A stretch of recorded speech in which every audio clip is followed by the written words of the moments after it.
and host of the African History Network show. It is Sunday, March 31st, 2024. It's Resurrection Sunday for some of you, but we're still here with our brother, Professor Manu Ampim. Hotep, brother, how you doing today? Hotep, brother Michael. I'm holding it down here on the West Coast, my brother.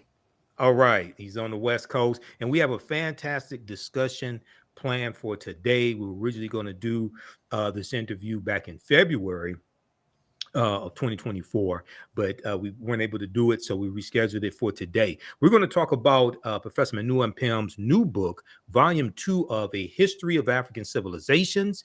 He has a special section in there dealing with the great Dr. Carter G. Woodson, who's known as the father of Black History, father of Black History Month, but there's not a lot of information really about Dr. Woodson and his research on African history and African culture. Professor Manu Ampim is going to talk about that today, as well as a topic that Professor Manu Ampim talks about all the time, which is the need for primary research. The need for primary research, okay? Now, if you're not familiar with Professor Manu Ampim, he's a historian and primary or first-hand researcher specializing in African and African-American history and culture. He's currently a tenured professor of History and Africana Studies and the chair of the History, Anthropology, and Geography Department at Contra Costa College in San Pablo, California. He is also the director of Advancing the Research, which is in Oakland, California, Advancing the Research, where he created a 7-step primary research methodology home training course. He has a Master's of Arts degree in history and African American Studies from Morgan State University. His master's thesis, which we've interviewed him about before here on the African History Network show, is The Revolutionary Martin Luther King Jr. in 1989, and it's being expanded into a 2-volume work entitled Martin Luther King, The Evolution of a Revolutionary. Martin Luther King, The Evolution of a Revolutionary. And I know when I've talked to you in the past, Professor Manu, you talk about how Dr. King is very much misunderstood, very much underrated, etc. So we definitely need that book.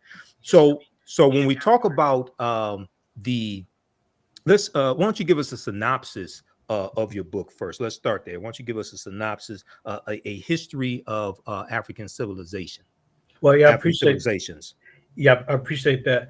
Well, the book actually is the second revised edition, and the history of African civilizations actually grew out of my work at Contra Costa College, where I teach a class on African civilizations. It's a unique class because we deal with Africa at the apex of human achievement without dealing with the derailment of slavery, colonialism.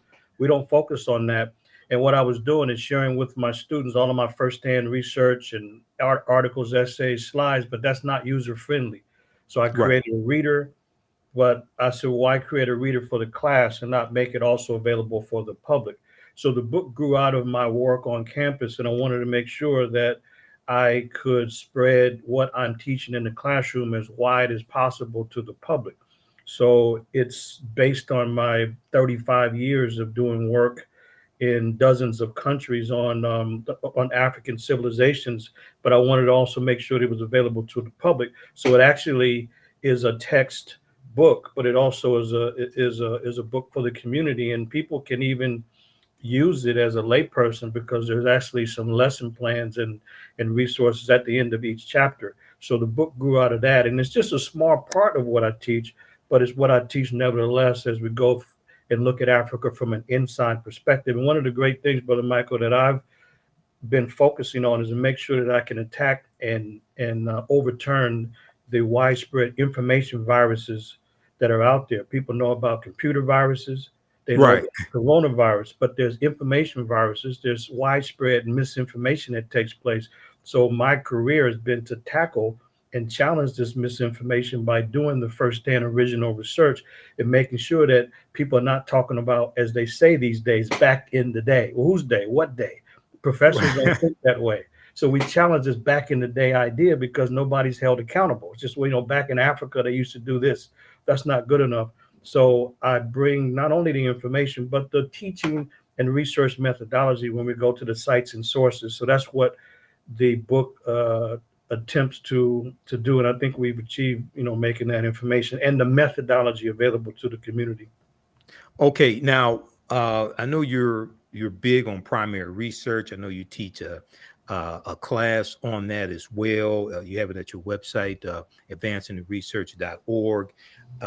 Years ago, when I first interviewed you on my Blog Talk Radio show, you talked about the need for primary research. So explain for people who may not really study history like we do. We dedicate our lives to this type of work. Explain to people exactly what primary research is and how does that compare to secondary research or tertiary research. Yeah, I appreciate the question. Primary research basically means firsthand research. It means when you're going directly to the sources and to the sites, or going to the original information and evidence as opposed to going through someone else. So primary means firsthand research, and so that's what I decided to do, so I can have a clear understanding by going to pyramids, temples, tombs, ancient residential sites, and living communities, as well as museums, institutes, and libraries, going to look at the original artifacts and documents. That's what primary research is about. Whereas secondary is that if I am doing the work out in the field and then share it with someone else, then if they're relaying it to other folks, then they would become a secondhand source. If I give a presentation or lecture or seminar, then those that receive it now are one level removed from the original information. So it's called secondary. And when that person leaves a seminar or lecture and then shares it with their family or community, then those receiving it in the community now are a third hand source of information, or what we call tertiary information. And the further information gets away from the source, the more inaccurate it is, because people are creative. You can be as Right. clear and simple as possible, but when it gets away from the source, the more the information is inaccurate and distorted. So we can't always do all of the firsthand research. So there is a great need for secondhand information, or people who are out in the field sharing information as widely as possible in their networks. But a real scholar is not just relying on that, on what other people have written or what other people have produced, but they're going to the sources themselves as well. So this is why primary research is the highest level of research, and we can't minimize the significance of it, because one thing I learned by looking at the actual documents and going out in the field myself, it's like, wow, what I had been told versus what I saw and was able to document is usually very, very different. So this is why primary research is important. And people always talk about his story. Right. I agree. There's a concern about him or his story. So we've always called it our story, but we cannot teach and promote our story accurately unless we're going to the records and the sources. And it's not easy, but it's Right. required. It's It's required if we're going to penetrate another level of understanding and learning. So that's why I'm so totally dedicated to primary research. right, and it's time consuming, and it costs money too. It costs money to do research as well. People think it's just free to do all this type, but no, it's not. And we don't do this for the money, but it sure as hell takes money to do this. Okay. Absolutely. Um, Absolutely. in the beginning, you mentioned misinformation that's out there, and I think you talked about a history virus or something about a virus. What'd you call it? Information virus. Information virus, right? Yeah. Information virus. So so let people know, um the when people take your class at Contra Costa College, are you teaching freshmen, sophomore, juniors? Are you teaching master's courses? Who, generally speaking, what level are you teaching? Contra Costa College is it's a community college. So Hmm. we have a lot of younger students out of high school, 18 to 22, 25, but there's a lot of returning students in their 30s, 40s. Yeah. It's pretty common to have grandparents as well. And when Hmm. people know that I'm teaching the African civilizations class, I get community people that will sign up for that course.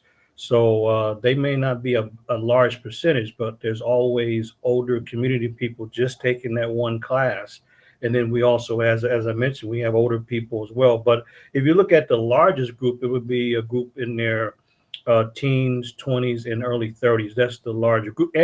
And by the way, it's a cross section of students. Now, Right. I get more students of African descent in my African civilizations class than we would in the U.S. history class and the California history class.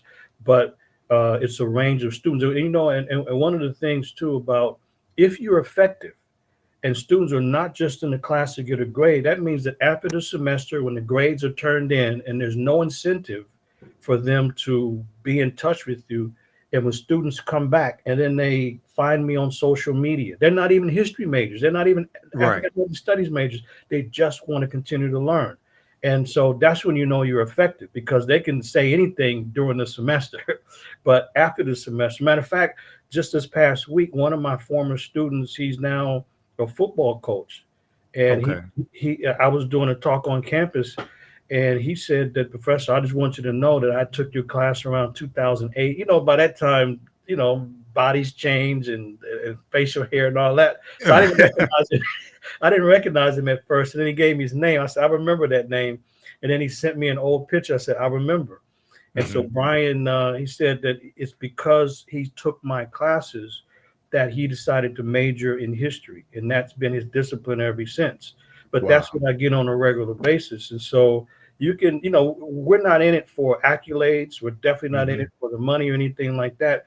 But it always is refreshing when we see students in the community and they tell us different stories about the impact. So that's how I know that it's impacting not only students of African descent, but students across the board. Because if you're giving insight from a balanced perspective, reasonable people see the value in it. And that's what I've learned over the 18 years that I've been at Contra Costa. 18? Let's see how many years. Yeah, it's been 18 now. Right. Well, and I asked that question because I wanted to ask this follow-up question. I interviewed Dr. Daryl Scott, who he was a history professor at Howard University. He's now at Morgan State University. He's a friend of mine, and he actually is the former past president of ASALA, Association for the Study of African American Life and History. So, Dr. Daryl Scott? I definitely do. Okay. So I interviewed him, and he was talking about how the freshmen who come to his history class, he has to dispel all these myths that they've gotten about history and bad history from YouTube and different things like this, right? And in a lot of my lectures, I talk about how sometimes I have to spend the first 20 minutes dispelling myths before I can really get into the subject matter, especially if we talk about, Dr. King, the civil rights movement, Malcolm X, different things like this. So I was just wondering, what are some of the popular myths that students come to your class with that you have to dispel? A lot of times you got to get past these myths before you can even get into the syllabus, before you can get to the real subject matter. Yeah, that's a great question. One would be to challenge this, as I mentioned before, this idea that back in the day is a relevant response. It's not a relevant response. People use that because they don't have the details. Right. So I have to tell them that in a professional setting, historical context means everything. So you have to always answer the questions of when and where, and not talk about back in the day. Whose day? What do you mean? That's too general. So that's one thing. And then there's other things, like in the U.S. history class. I'll start there. There's all kinds of myths, such as Lincoln, quote unquote, freed the slave. So I blow that away. And students are shocked. They're shocked when we go to the text and the actual sources of what Lincoln wrote and what he said in his speeches, that he had no respect for equality for Black people or anything else. So that's a huge myth that's overturned. And also a big myth is that Black people or people of African descent first came to the U.S. as enslaved victims. But when I show that they came as masters of their own fate, as rulers, as great traders, and great people of high stature and influence, they're blown away by that because they've never heard it, never seen it, and never thought about it. And I think another one that stands out is the criminality of Columbus. And that it wasn't until 1992 that he went from being celebrated to now he's been condemned as a common criminal because of his own writings and his own conduct. Those are some things that are shocking. And if I look at the African Civilizations course, a big takeaway or big influence that people have, they have no idea of the high level classical African civilizations. They're not aware of ancient Kush. They might have Right. heard about a Nubian king or Nubian queen in the popular discussion. You know, people just make that statement. When I show them that that's not just some statement, here are Mhm. Nubian people, here are Nubian children, Nubian school, Nubian elders, here's Nubian contributions to humanity. There, and I think one other thing in addition to that is the fact that Kemet or Egypt is thoroughly and fundamentally African, and it is always been and continues to be a part of Africa, both historically, geographically, Right. linguistically, culturally. So those are some of the things that come out and stand out on a regular and consistent basis throughout all of my classes. Now, so I want to hit on this, then I want you to talk about Kush. So when you talk about Africans came to this land that we call the United States of America, and I make a difference between the land we call the United States of America and the Americas. I'm not talking about South America. You know, we know about Abubakar II in 1311, 1312 AD, things like that. But you mentioned specifically the land we call the United States of America. Africans first came here as rulers, not as slaves, conquered and shackled by Europeans. Talk about what period of time you're talking about, and give us some examples of what you mean by this. Yeah, and I appreciate it. I covered this also in my book as well. The book is a survey of these African civilizations. Well, the first period in dealing with the Americas of the Western Hemisphere, I start Mhm. there, Okay. and it's to deal with a undeniable African presence and influence among the Olmec. Now, Yeah. all the Olmec were not African if people look at the images, but to try to deny that Africans were there is folly and has nothing to do with definitive evidence. So, the first episode is to look at Africans a little over 3,000 years ago, about 1200 before the Common Era, and to show that Olmec rulers, there's been 17 heads that have been found thus far since Mhm. the late 1850s. So I show the heads and we look at the context of the features because the features of those massive heads that are some are 5 tons, 10 tons, 20 tons, 30 Right. ton heads. You can look at the Africoid appearance. So part of it is so that's one episode, but it's not just the images. It's to look at the meta or the hieroglyphic writing system and the rituals and ceremonies among the Olmec and see similarities, as well as the architecture with Africa and see similarities. And I remember talking with the late great Dr. Ivan Van Sertima, and Mhm. he had pointed out that if there's contact and influence, it won't just be in one area. There'll be numerous areas, and that's one of the things that I share with students. That number one, we look at the Olmec influence, and then I share all of these particular details about the Olmec. But then another era is one you actually mentioned because we don't have time to go into all the details in the Sure. class. But I do share with them that there are many episodes when Africans came to the Americas. So I even showed them and showed that Abubakar II in 1312, because people remember like rhymes. I remember that when I was growing up, we never forgot when Columbus didn't discover, but when he came to the Americas, they would always teach us that in Right. 1492, Columbus sailed the ocean blue in the Nina, the Pinta, and Santa Yeah, Maria. So I never right. forgot 1492. So I always tell students, if that works, then let's do it for Abubakar II. That in 1312, Abubakar II sailed the ocean blue. I say, Right. so I tell them, to put that in your pipe to smoke it. So, but Abubakar came about 180 years before Columbus. The difference is he did not keep a journal. Mhm. So then somebody would say, well, how do we know that the 2,000 ships actually made it? Well, we have to look at the currents and the wind. But we also don't even really have to guess because the conquistadors themselves, from Balboa to Mhm. Columbus, and a number of people said they saw Africans when they arrived. Those are the Right. ones that introduced and brought slavery. So With, that with, in with the with gold tip spears too. Yep. Go. absolutely, Yep.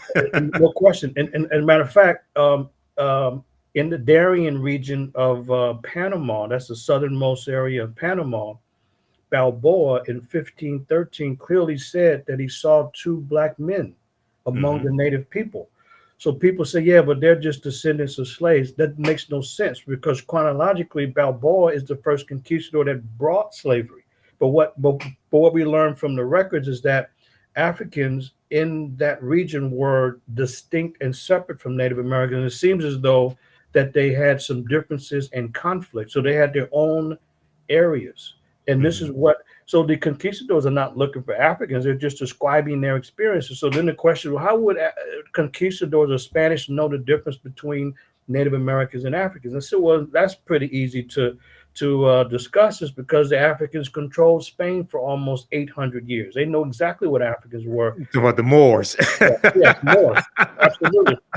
And no question whatsoever. So Garcia Ordonez de Montalvo, when he writes his novel in 1510 about the Knight Esplandian, he explains that it was Queen Khalifa that ruled over the so-called island of California. They didn't know it wasn't an island, it's just a small strip of land. And so, well, where would he get this name Khalifa from? Because the Moors, one of the titles of a Muslim title is the Caliph. And a caliph is a ruler. So to feminize the word in Spanish, you get from caliph, you get califa. And so this is what was in the mind of the Spanish. And so you got an author who writes about this story of a woman controlling so-called California, and the conquistadors, they took that seriously. Like Cortez, he takes that seriously, looking to conquer not only the mighty Aztec and Montezuma II, but also to conquer whoever this Khalifa was. I go into those two areas, the Olmec from 3,000 years ago, and then the West African voyages in the 1300s, and then use the conquistadors who came later and who described the Africans that they saw and heard about from Native Americans to show two very distinct periods of Africans in the Western Hemisphere before the conquistadors, before Columbus, Balboa, and Pizarro and the rest of them, to show that they came as independent traders and rulers and not slaves initially. Yeah, and the one book that I recommend for people is by Dr. John Henry Clark, Christopher Columbus and the African Holocaust, Slavery and the Rise of European Capitalism, because this book came out in 1992, which was that 500-year commemoration of Columbus setting sail on his voyages. And what a lot of people miss, and this is, I probably first heard Professor Kabahai Wafa Kamene talk about this. He's one of my teachers. Columbus set sail late in the same year that the Moors lose control of their last stronghold, Granada, January 2nd, 1492. So, and when you deal with that 800 years and a good book, and I got it somewhere here in the office, Golden Age of the Moor, edited by Dr. Ivan Van Sertima, which you just talked about. That was one of the books right there that caused me to like really hone in on this history and really understand, because a lot of people ask the question, okay, you have ancient Kush, you have Nubia, you have Ta-Nehisi, you have ancient Kemet, you have Great Zimbabwe. How do we end up in chains, things like this? Well, you got to look at that 800-year period of those Africans, not just in Spain. They first go into that Iberian Peninsula, but go all throughout Europe. And they're taking the teachings from the Nile Valley region of Africa into Europe, which brings Europe out of the Dark Ages. And I talk about how everything we taught Europeans came back to kick us in the behind. Okay, everything we taught them came back to kick us in the behind, whether it was making swords, whether it was introducing the periodic tables, chemistry, the almanacs, showing them what's around the world, things like this. So talk about for a minute the importance of really understanding this chronology of history, because one of the problems I had with the 1619 project, even though they do have some good information in there, I wouldn't pass a law to ban it. I wouldn't do that. But one of the things that they do is they do mention 1526 when the Spanish try to set up a settlement in the South Carolina, Georgia area. Right. And they take about 100 Africans in there. That's 93 years before 1619. But they don't like really deal with that chronology before 1619. Okay. Right. Talk about the importance of understanding the African Moors and their connection to the Nile Valley region of Africa. Well, I think people should know that the Moors were from North Africa. These were Muslims. These were African Muslims from the north, and they were able to bring a tremendous intellectual tradition into the Iberian Peninsula, into Spain and parts of Portugal in 711 of the Common Era. And the Moors, they don't just develop this in a vacuum. You have a tremendous intellectual tradition that goes back many millennia in the Nile Valley, and then Right. also there's a great intellectual tradition in West Africa too. So that's Van Sertima's Yep. book, and that's part of the Journal of African Civilizations, which, by the way, is the greatest journal on African civilizations in the second half of the second 20th century, from 1979 to 1994, 15 years of one of the most important series of publications that we've seen. And the golden age of the Moors is part of that. But the Moorish intellectual tradition is very important because when they go into Europe in 711 and occupy Spain, they don't just go in and destroy, they bring knowledge. Right. So, Right. they bring book making and the book distribution industry. They Hmm. introduce universities. They introduce the first streets with lights. They introduce Right. architecture. The Moors also introduced, so people can't even talk about the cultural aspects like the flamingo. You can't talk about the flamingo unless you look at the Moorish influence in music and dance. Hmm. Now, the Spanish Christians didn't necessarily like being occupied, but the reality is they were occupied by African Muslims. But it wasn't a destructive occupation, even though they may not have been excited about it. But we can see that the Moors had a tremendous influence, and it wasn't to go in and destroy and tear down things. They Right. made very important contributions. And this is what is one of the hallmarks. But they do bring an intellectual tradition. They do help bring science into Europe because there was a dark age. They didn't know. And it's not an accident that the Moors stayed for over 780 years. And when they were kicked out, as you were alluding to, in 1492, that same year, Columbus set sail in August of that same year. And by the way, Columbus was aware of West Africa because he was a part of the enslaving group. He was Right. aware of West Africa long before 1492. But one thing that Columbus was also aware of, that Africans were traveling west. He didn't know where or how far, but they were traveling west. So he had the idea and they were called merchants, not just travelers, but merchants Hmm. with merchandise traveling west before 1492. So while Europe was unaware, they had no idea about the world, it was the cartography of the Moors that helped introduce them to proper geography about Right. the world.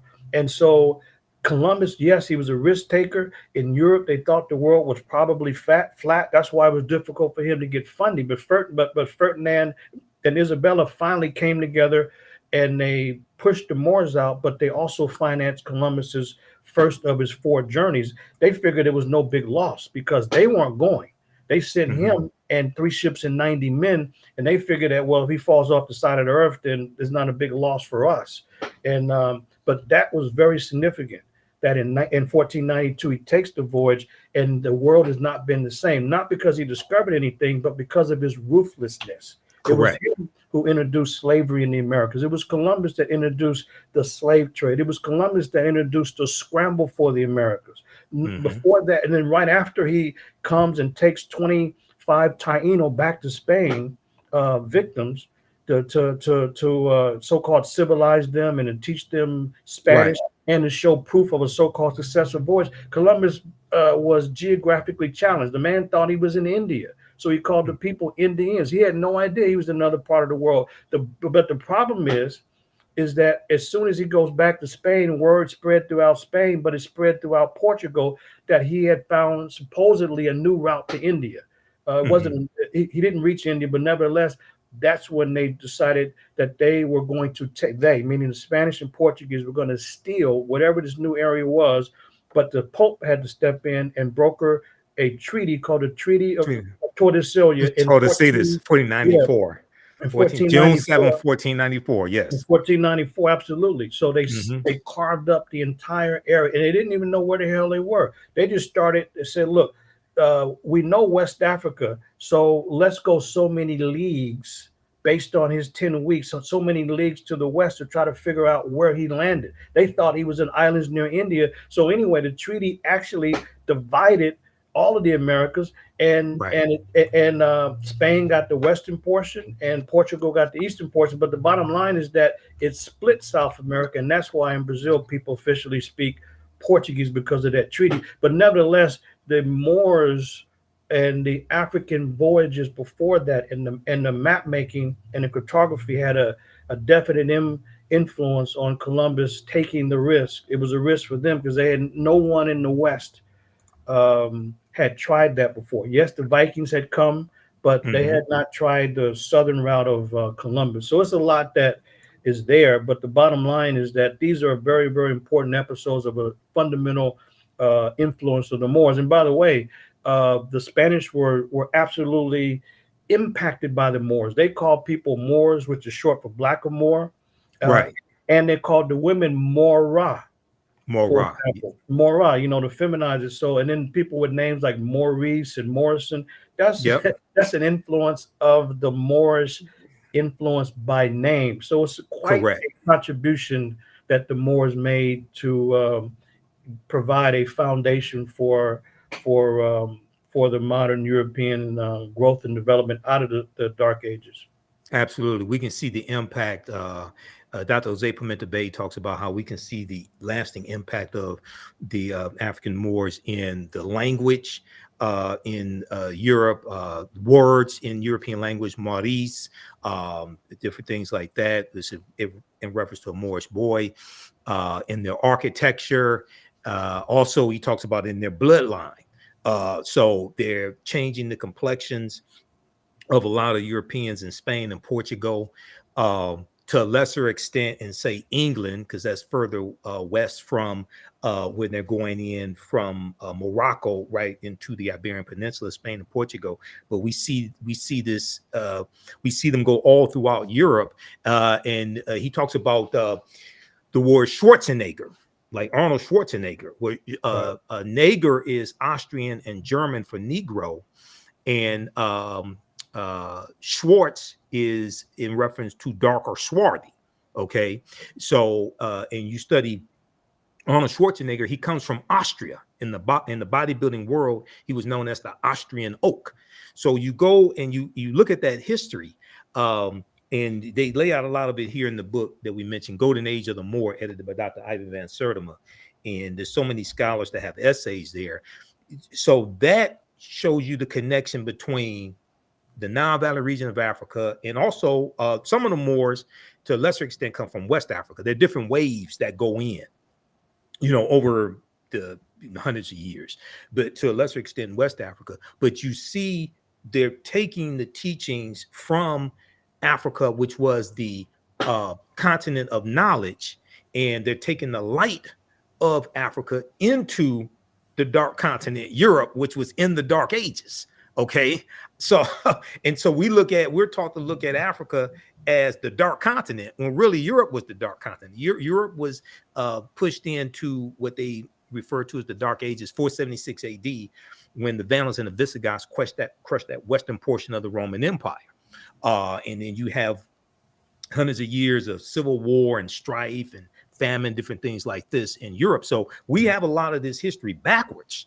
And I think when we Well, start, go ahead. yeah, yeah, exactly. Well, in fact, this is what I cover in my book. So I have a Hmm. section on the Hmm. Moors in Spain from Hmm. 711 to 1492. So, Okay. so that's an actual section to lay out the Moorish influence. But we Hmm. also have to go back much earlier Yes. because the influence, the African early African influence on the Greeks and Romans is much earlier and is absolutely profound. It's a Yes. profound influence.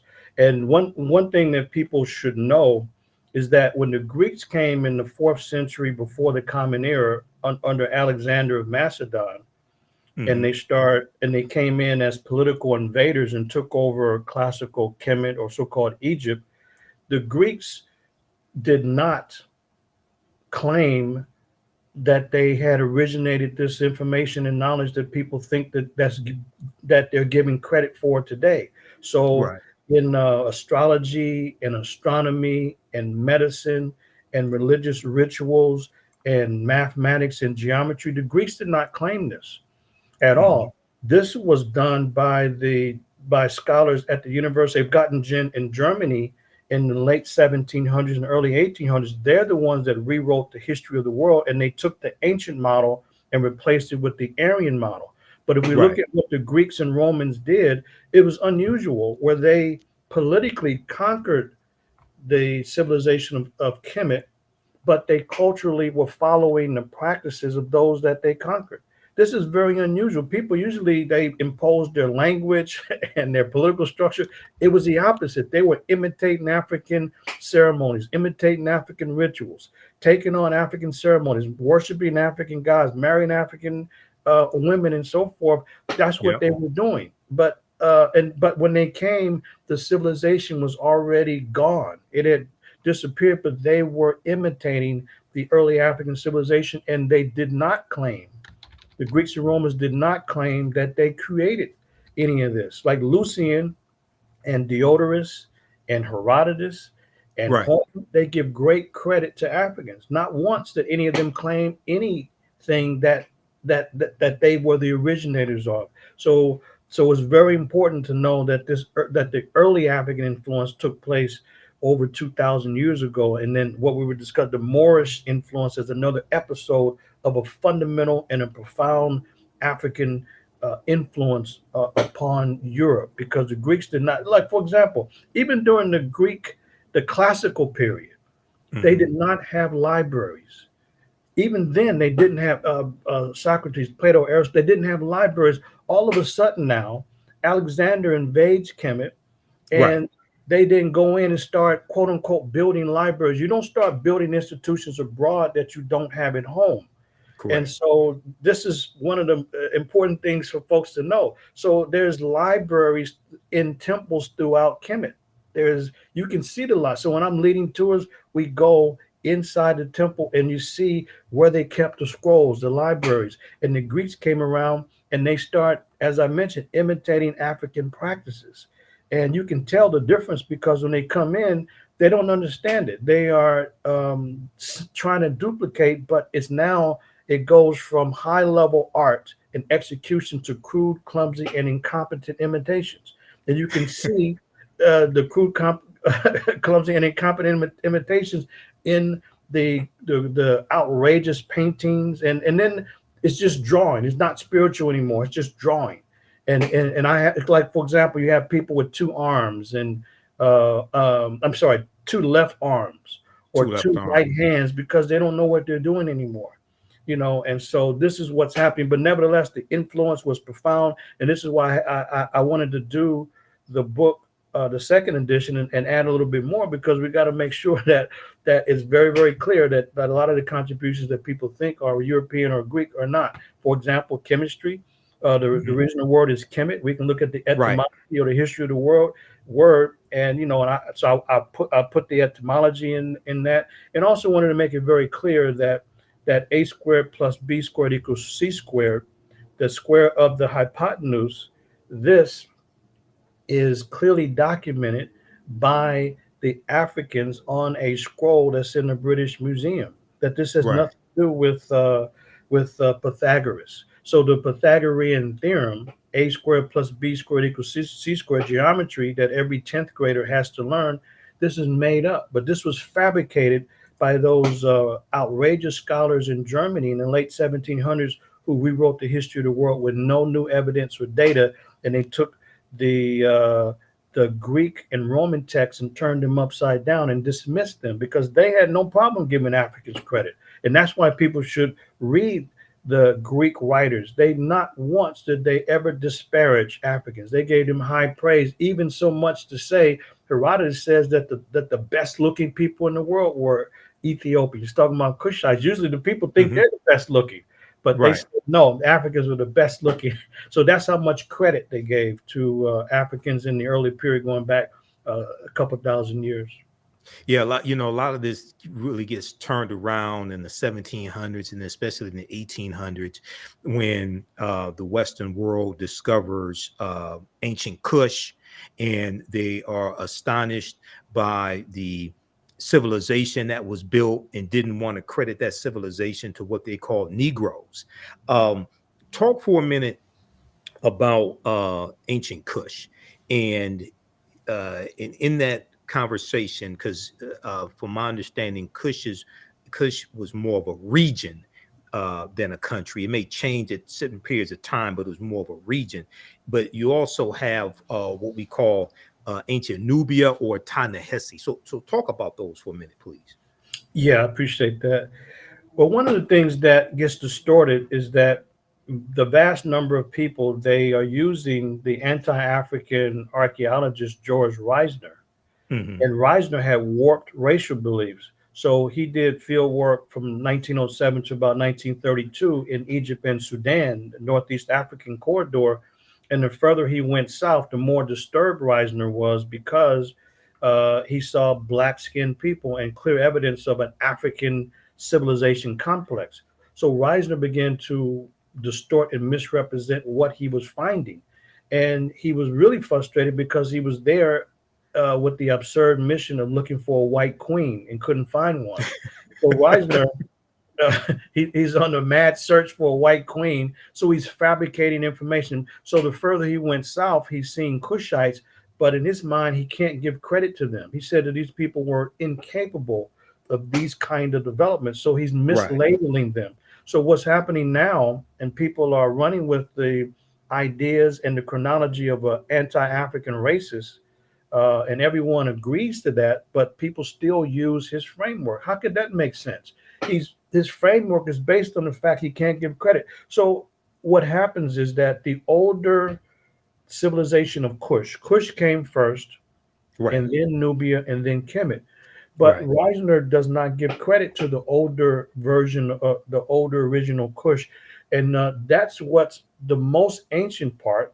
But people are not in the field going to those places where there are still Cushitic groups that are in isolated locations because it's not easy to get there, and people are using Reisner's framework. So what happens is that the Kushites are just labeled the so-called Black Pharaohs who came much later and were imitating people in Kemet or Egypt. Mhm. Imitating, they're originating. And Right. not only they're originating, but their style is different. How they wore the crowns is different. They had not one cobra on the crown, but two. The shape of the pyramids, and they have it tapered on each corner. Is very different. So Mhm. it's a distinctive style, but there's cultural overlap because they're in one ecosystem. They're in one cultural complex up and down the Nile Valley. But Kush is the original civilization that goes to the south. That's why I've been doing work in not just Egypt, but I had to go further south to Sudan and southern Ethiopia and Kenya, South Sudan, and Uganda. That's the region where you have Cushitic groups that are still around today that speak a Cushitic language. They don't know about Old Kush, but they certainly know that they're part of Kush in some way. Like, for example, when I'm in South Sudan, is interesting because they have a Kush bank in South Sudan, they have Kush Airlines, and people speaking a Cushitic language. They understand, they respect Kush. They just don't know about the ancient part, but they can Right. explain how they are practicing today, their cultural practices, and they know it relates to Kush. You know, whether it's in South Sudan or Southern Ethiopia, among the different groups. And so this has been my work to really help to uncover the deep history of Kush. So I coined the term Kushology, although there are Okay. previous scholars, Drusilla Dungy Houston, and Hmm. there's been John G. Jackson and Chancellor Williams, but they were using the term Ethiopia, the Greek word, and the word Ethiops means burnt face, black face, or kissed by the sun. But Right. that's what the Greeks called it. But they're referring to Kush. So there's early scholars that we have to give credit to.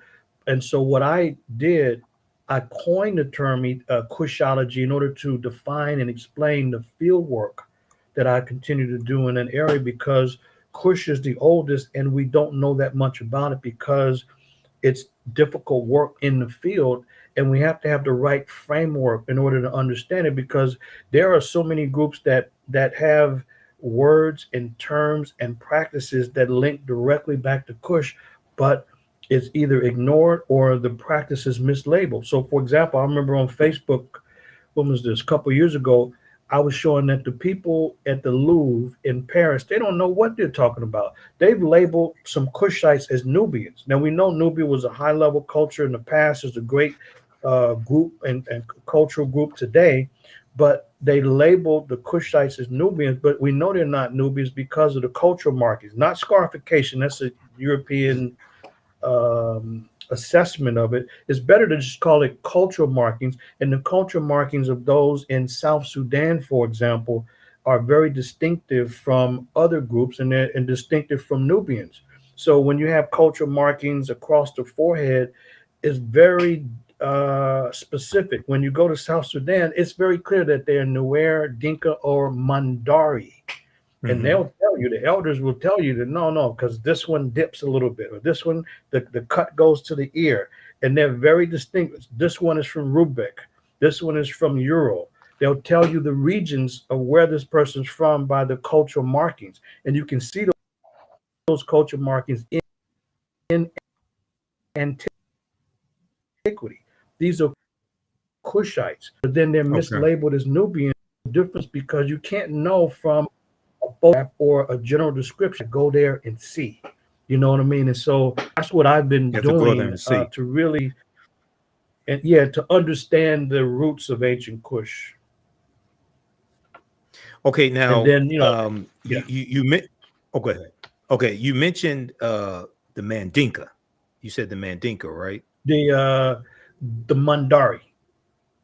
Oh, Mandari. I thought you said Mandinka. Okay, okay. Because I know Mandinka in West Africa. Okay, Mandari. But I do know that Africans migrated from the Nile Valley region into Central Africa, into West Africa. We didn't stay put. We migrated different times, sometimes voluntarily, sometimes because of invasions.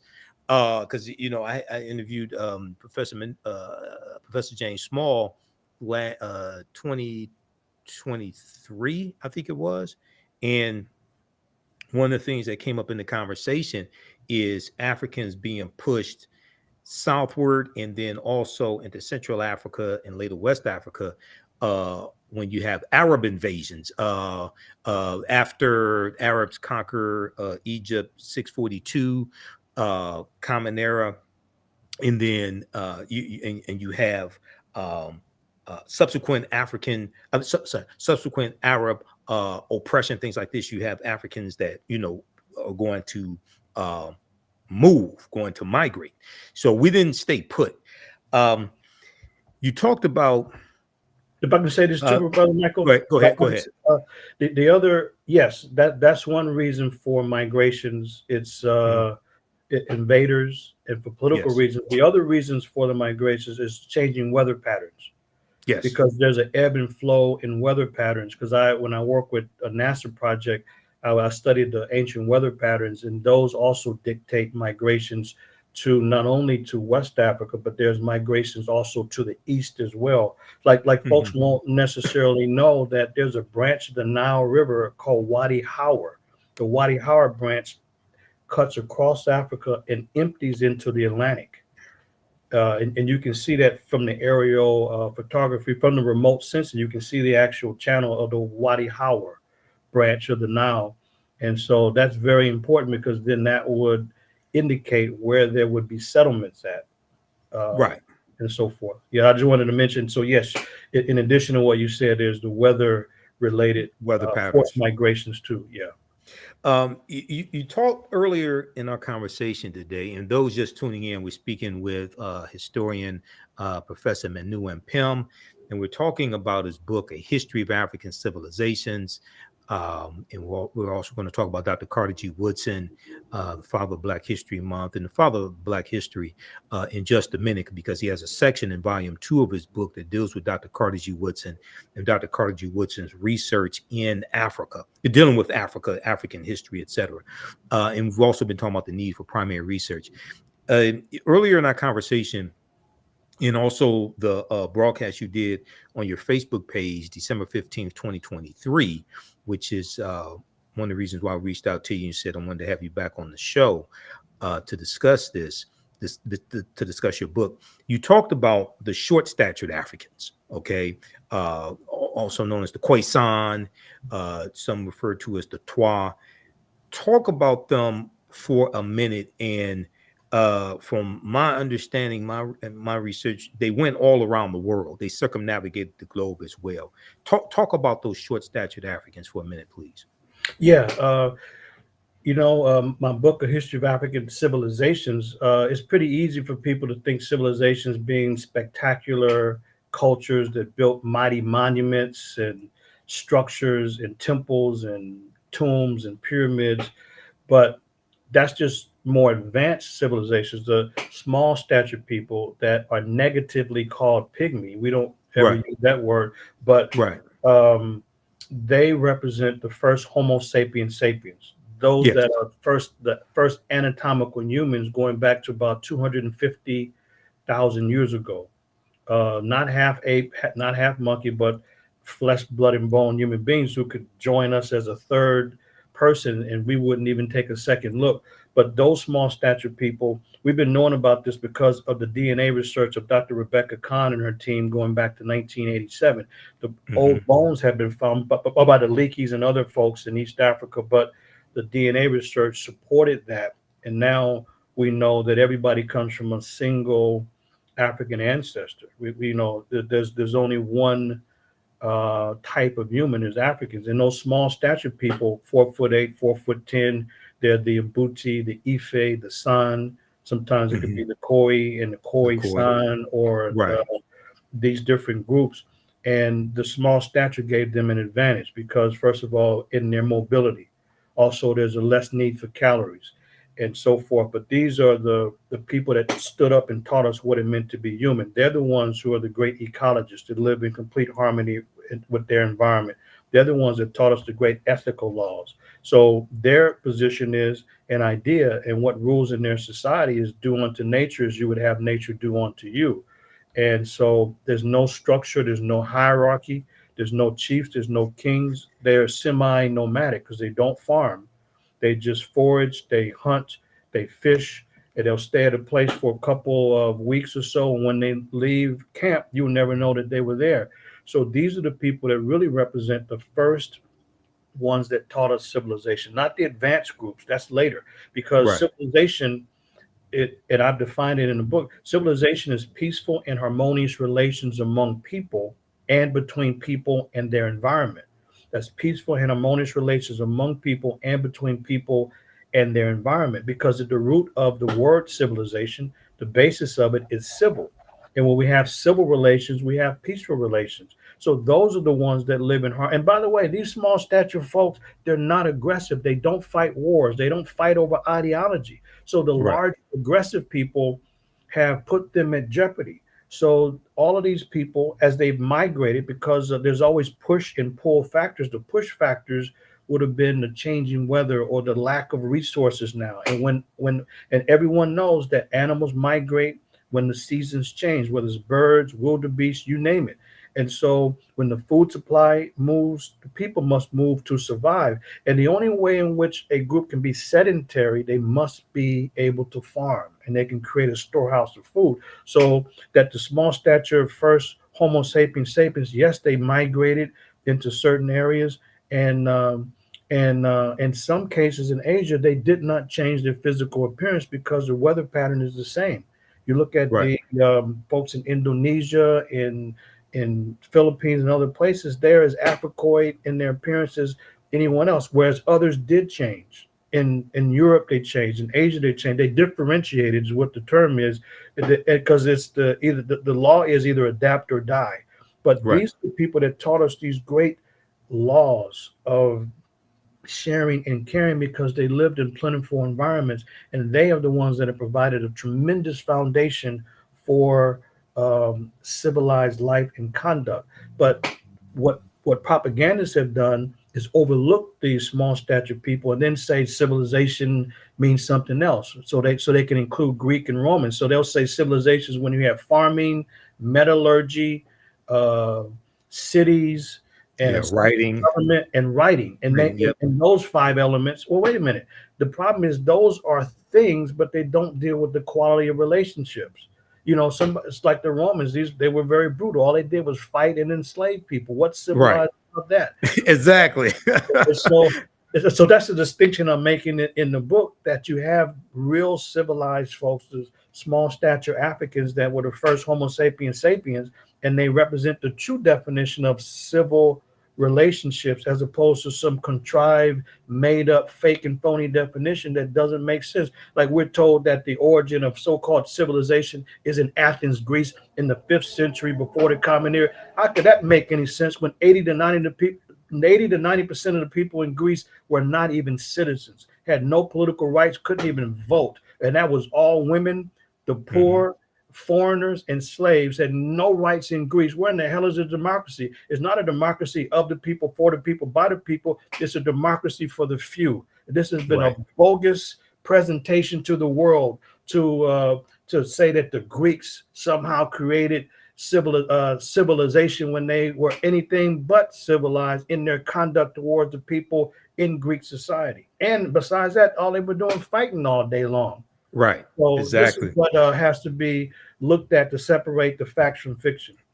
Okay, now the Khoisan, they date back, their ancestral line dates back somewhere at least 100,000 years ago, maybe longer than that, something like that.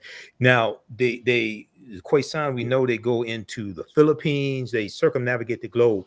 Was there a presence of the Khoisan here in the land that we call the United States of America, or or a greater aspect, North America? Was there a presence of the Khoisan? There was not, but what we know is this, and so we know that the oldest group, so the Khoisan, so you mean like this is in Southern African area, Hmm. um, but in East Africa, this is like near Tanzania and the Olduvai Gorge area, and even the DNA work research with Dr. Khan and her team dealing with mitochondrial DNA seems to support an Eastern African origin. But what we do know is that these small stature people certainly have gone into Asia. They're very short Right. stature. Um, and we know that they were dark skinned when they left and they went into Europe. And this is why they have rickets, which is a deficiency of vitamin D. Ricketts. Right. Yeah, because the melanin is going to block some of the ultraviolet rays of the sun. Now, what we do have in the Americas, we definitely have the oldest inhabitants of all of the Americas is in South America, in Pedra Ferrada, Brazil. So the evidence from Pedra Ferrada, Brazil, the oldest documented occupation in the Western Hemisphere, it goes back to at least 56,000 years ago because of the discovery of rock art and hearths. A hearth is Mhm. a fireplace. And so Right. we've been knowing about Pedra Ferrada, Brazil, the Sierra de Capovera National Park. We've been knowing about that since 1986, and that's when they discovered the site. And the first they had the date of Pedra Ferrada at 48,000 years ago, but the discovery of the hearths, the Mhm. fireplaces, pushes it back to 56,000 years ago. But that's in South America, because the reason why people were not in North America, because there would have been no way to come to the area because of the warm glacial period. The whole northern The warm hemisphere is ice still age. locked up in ice, and the ice didn't begin to melt until about 25,000 years ago, and it created a corridor. It created an Mhm. opening that allowed people to migrate from Siberia in Asia across this opening in the ice into North America. But this opening didn't take place until much later than the settlements in South America, which means Talking that about the yeah, Bering so Straits. Yeah, go yeah, ahead. so Bering Strait was afterwards, but what we know is that the people migrated by watercraft, and this Mhm. is one of the problems that early historians have, is that they have this absurd idea that the waters were somehow, the waterways, the oceans and seas were somehow a barrier to travel, when in fact the waterways have been a facilitator of travel. People have always been ingenious in traveling. Right. So it's clear that they were in Page of Ferrata. The rock art doesn't lie. The hearse don't lie. I mean, who paints like that? Who creates fire? Why do we need fire? To cook food, to keep warm, to keep away animals, for light. So we use fire, and no other species does that. So what the propagandists who want to maintain the Bering Strait theory, and matter of fact, I have a unit in that in my class. We call it not the Bering Strait theory, but the BS theory, and it's a Okay. BS theory because people did migrate through the opening in the ice, but the part of it that's incorrect and is BS is that somehow represents the first inhabitants. No, Right. there were people that were already in the Americas, not only in Page of Ferrata, Brazil, but Monteverde, Chile, going back 33,000 years ago, or Huilactico, Mexico. There's a number of different sites in the Americas long before people migrated through the Bering Strait, so that the small stature people, and there's not really a clear indication of the height of the people in Page of Mhm. Ferrata, but their Africoid identity is very clear from the images. That makes it very, very clear that they were of Africoid descent. Well, Oh, and I'm sorry, brother Michael. One other mhm. thing that's very important, that in all over the world, including in Africa, the small stature people, all of them, with no exceptions, they live today in places of refuge, hiding, and safety. So they Yeah. live in rainforest, like the Ituri rainforest in Democratic Republic of the Congo, or they'll live in desert environments like the Kalahari Desert, like the Khoi and the other people, the San, and or they'll live in islands, hillsides. But that's where these people live, in places of isolation and hiding and safety, because they're not aggressive. They don't fight, and Right. this is why they don't fare well in the modern world. But everywhere we see them, they're in isolated, remote areas for safety and refuge, and that's what is very, very important to know. And in South America, the evidence seems very clear that they were attacked much later by those that came through the Bering Strait.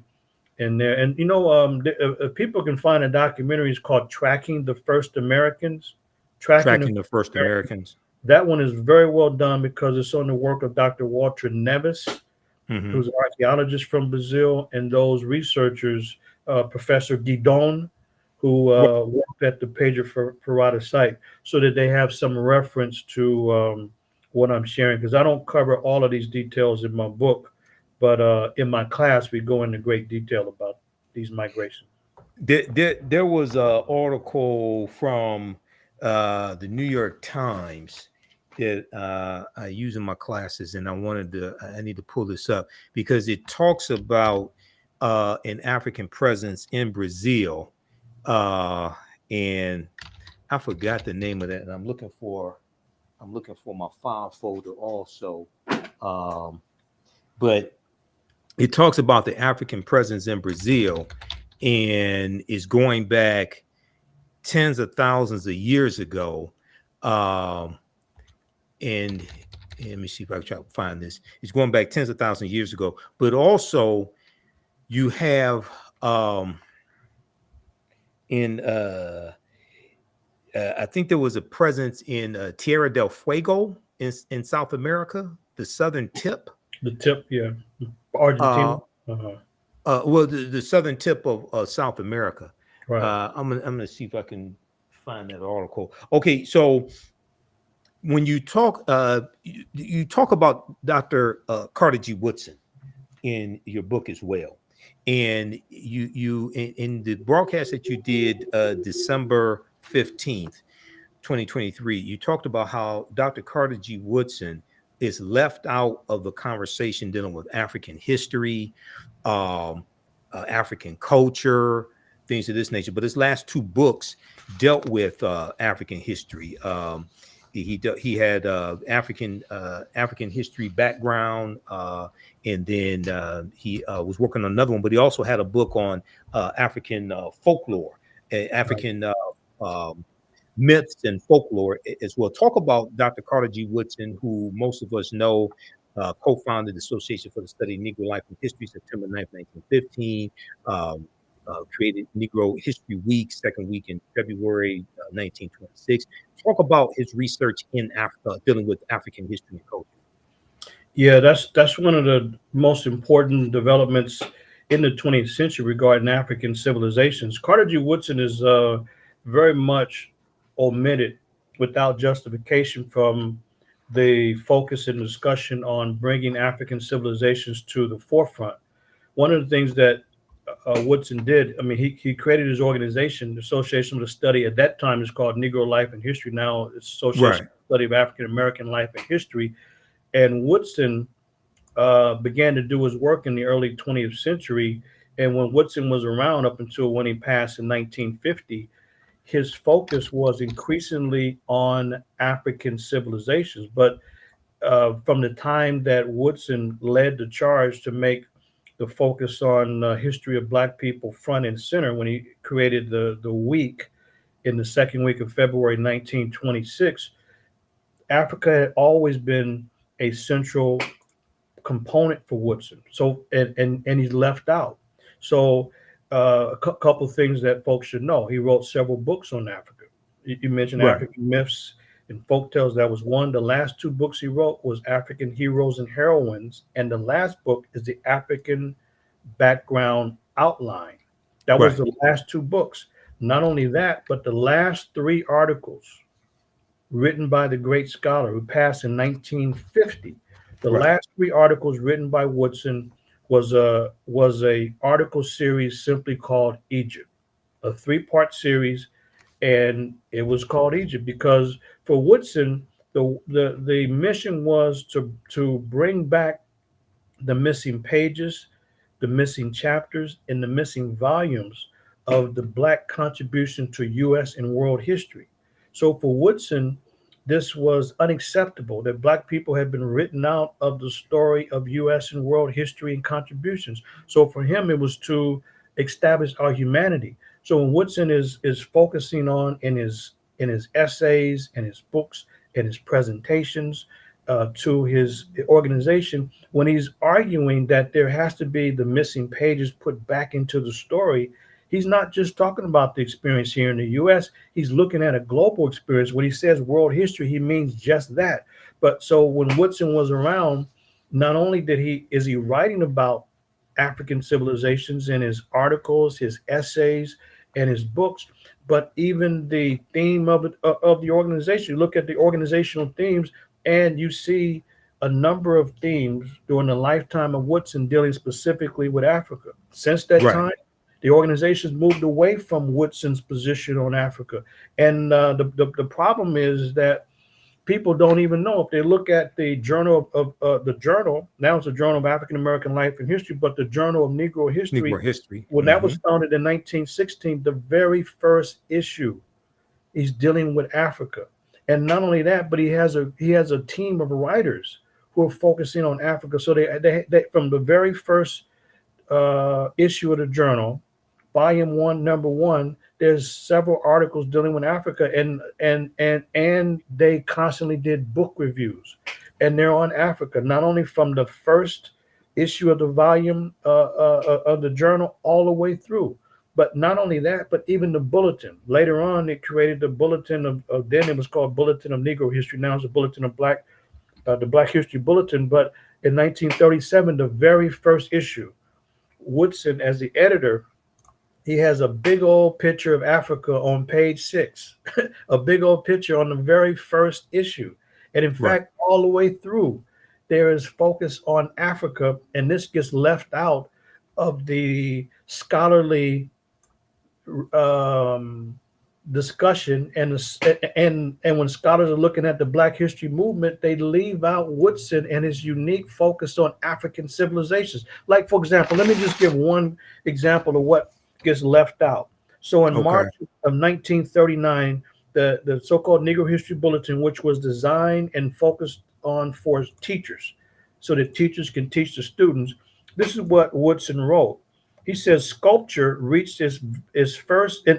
Sorry, let me go to the title. The title is "The Negro in Art from Africa Mhm. to America," and this is the March 1939 issue, Volume 2, Number 6. And this is what Woodson writes. He says sculpture reached its first high level in ancient times under the Egyptians. The Sphinx near the pyramids of Giza, the temple at Luxor, the rock temple at Abu Simbel, and the obelisk show the greatness of Egyptian architecture and sculpture. And so he's claiming Egypt or Kemet as an African civilization, but he's writing articles all the way through. He's reviewing books like Lorenzo Turner on on on Africanisms in the Gullah dialect, and Woodson's reviewing the books like that because Africa was front and center for Woodson. There's not a time that Woodson was not writing articles and or books about Africa or his organization having themes dealing specifically with Africa.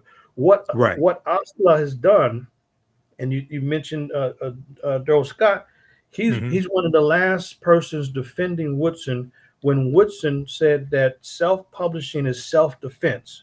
And so what the organization has done, they've left out Woodson's work on Africa, not because it's not there, because they're uncomfortable. So Professor Scott, Dr. Scott, he was arguing that how in the world could you disregard the work of Woodson when he established in 1922 Associated Publishers? He said that Yeah. published Associated Publishers Inc. Yep. The publishing company. Yep. 1922. And so Right. the thing is that Woodson said that nobody can edit and change your work if you're publishing yourself. So that's Mhm. why for him, he can say whatever he wanted to say. With the, like you had the great book there, The Miseducation. He was able to say what he wanted to say, when he wanted to say it, and who he wanted to say it to. But what the organization did is decide to disrespect the tradition, disrespect Woodson. And now, if you want to get the journal, you got to go through the University of Chicago. And Right. Dr. Scott was one of the last battlers to say this doesn't make sense. This is not Woodson. This is not Right. Woodson's tradition. But guess what? Those folks are the one, and they may be listening. So what? Challenge the evidence. They're the Mhm. ones uncomfortable with Africa. That's why they I get that disrespect. impression. I Yeah, get that impression that many of them are it's them. uncomfortable with Africa. They're Yep. uncomfortable with Africa, and that's why they would rather give up independence against Woodson's position and give the publication to the University of Chicago. So, folks, if you want to get the journal of what's now called a Journal of African American History, or get the back issues of the Journal of Negro History, you got to go through the big mainstream institution, University of Chicago Press, and not through the Association for the Study of African American Life and History, because those professionals who have the money and the resources to remain independent, but they don't have the orientation. So they Mhm. disrespect Woodson and they disrespect his tradition. There's no defense to it. So kudos to the guest you had on, because Yeah. Brother Dr. Scott Daryl Scott. Daryl Mhm. Scott, he was one of the last ones fighting to try to keep a respectful focus on Woodson's vision. So not only has the organization give up the independent publishing apparatus, but they've abandoned Africa. And you Mhm. look at the theme now, everything is African American. There's nothing wrong with that. But look, but Brother Michael, here's how we do it in the And Woodson tradition. and I have some of the themes. Go ahead, keep talking, because we got Okay, some of the now themes. Because there's been a theme. There's been an annual theme for Black History Month, Negro History Week, African American History Month since 1928. yes, Okay, and Dr. Woodson picked these themes. He died in 1950. Go ahead and go ahead, and then we're gonna go over a few of these themes that dealt with Africa, because most African Americans don't know there's been an annual theme for Black History Month. When I do my absolutely, presentations yeah, on African American History Month, I said we don't have to keep recycling the same 15 to 20 sanitized Negroes every year. We don't understand how powerful this monthly cultural celebration is and why it was actually created. Go ahead. yeah. A matter of fact, to that list, we'll also put 1972 on that list: African Mhm. art, music, literature, and a valuable cultural experience. But look, I'm glad you have that there, because this is new information that gets omitted. Yes. So if we look at the focus of the annual themes, Africa's front and center, because when Woodson said that the goal was to put back in the missing pages of world history, what the hell do they think they was talking about? World history is talking Right. about Africa. So that's why Right. you have African themes. And the last Africa theme was really 1992, because and it was because of the great work of Van Sertima and others who challenged and exposed Columbus, and that's about it since that time. But everything's been just okay. Now here's what we do in the tradition of Woodson. Two important things I want people to know. Number one, Okay. in the current theme by Osceola, and they set the national theme for those that follow them. This year is African Americans and labor. So we changed it. It's we have ours was the classical African contributions in art from Africa to the Americas, because for us, there's no way to separate the Black experience in the Americas from the African background and origin. And so, whenever they have a theme only focusing on African American, we add the African component to it every single time. But Right. so so they have they have African Americans in the arts. That's okay, but it's not in the Woodsonian tradition. The Woodsonian tradition would be the achievements in art in Africa and the Americas. That's why I read this article he wrote, "The Negro in Art from Africa to America." That's in the Woodsonian tradition, and but the people are not comfortable with Africa. And like the great Kwame Ture said, if you start your history in slavery, the best you can be is a good slave. And that's what we're dealing with now. We have people that have disrespected Woodson, and they have only focused on African American because that's what they're comfortable with. So that's one issue to be aware of. The other issue is that it should be properly called. If we're following Woodson's direction and his leadership and his insight, it should be called African Heritage Month, because that's what we're focusing on, African heritage. When people say Black History Month, to them, it means to focus on issues of struggle, of how Black people overcome slavery, escape slavery, or how they got their ass kicked by the police or something like that. And what Woodson was concerned about after the celebration was founded in 1926, if we see Woodson in the 1930s, he's criticizing at that time what was being done, always talking about something negative in Black people. He said, look, we have to assert our humanity. We have to look at Black contributions, achievements, and contributions in the world, and not always associate Black people with a problem. This is why Woodson focused on it as a celebration, and he's embracing Africa. They had plays, they had all kind of skits, plays, all kind of things, important information about contributions, because Woodson understood that we had to assert our humanity and use at least some time of the year to focus on our unique achievements, accomplishments, and contributions in the world. And this is why he continues to embrace Africa. So as he's learning more, he's writing more about it. But what's happened is that people are more and more, they're uncomfortable with Africa. They leave out Woodson's focus on Africa. So when they say Black History Month, it means really, as some of us would say, it's a Negro version where you're only dealing with safe folks who are only, you can only talk about them if they're fighting against slavery or during the civil rights or human rights era, which are great struggles, but it's very limited in scope. And so African Heritage Month means that we have to embrace Africa as we look at the overall Black contributions. This is why at our college, we've always had themes that associate the celebration. That's what we have with Africa and our experience in the Americas. And we tell folks that we do not endorse all of the negativity you all want to bring in February, because this is a chance for us to assert our humanity. So it should be African Heritage Month as a reminder that Africa must be the foundation for our perspective. But those that are dealing with Black History Month, most of that is negative. Like, for example, I saw a flyer, somebody shared something with me that somebody had a Black History Month event, and all I saw was a fashion show and some drinking. So what the hell is this?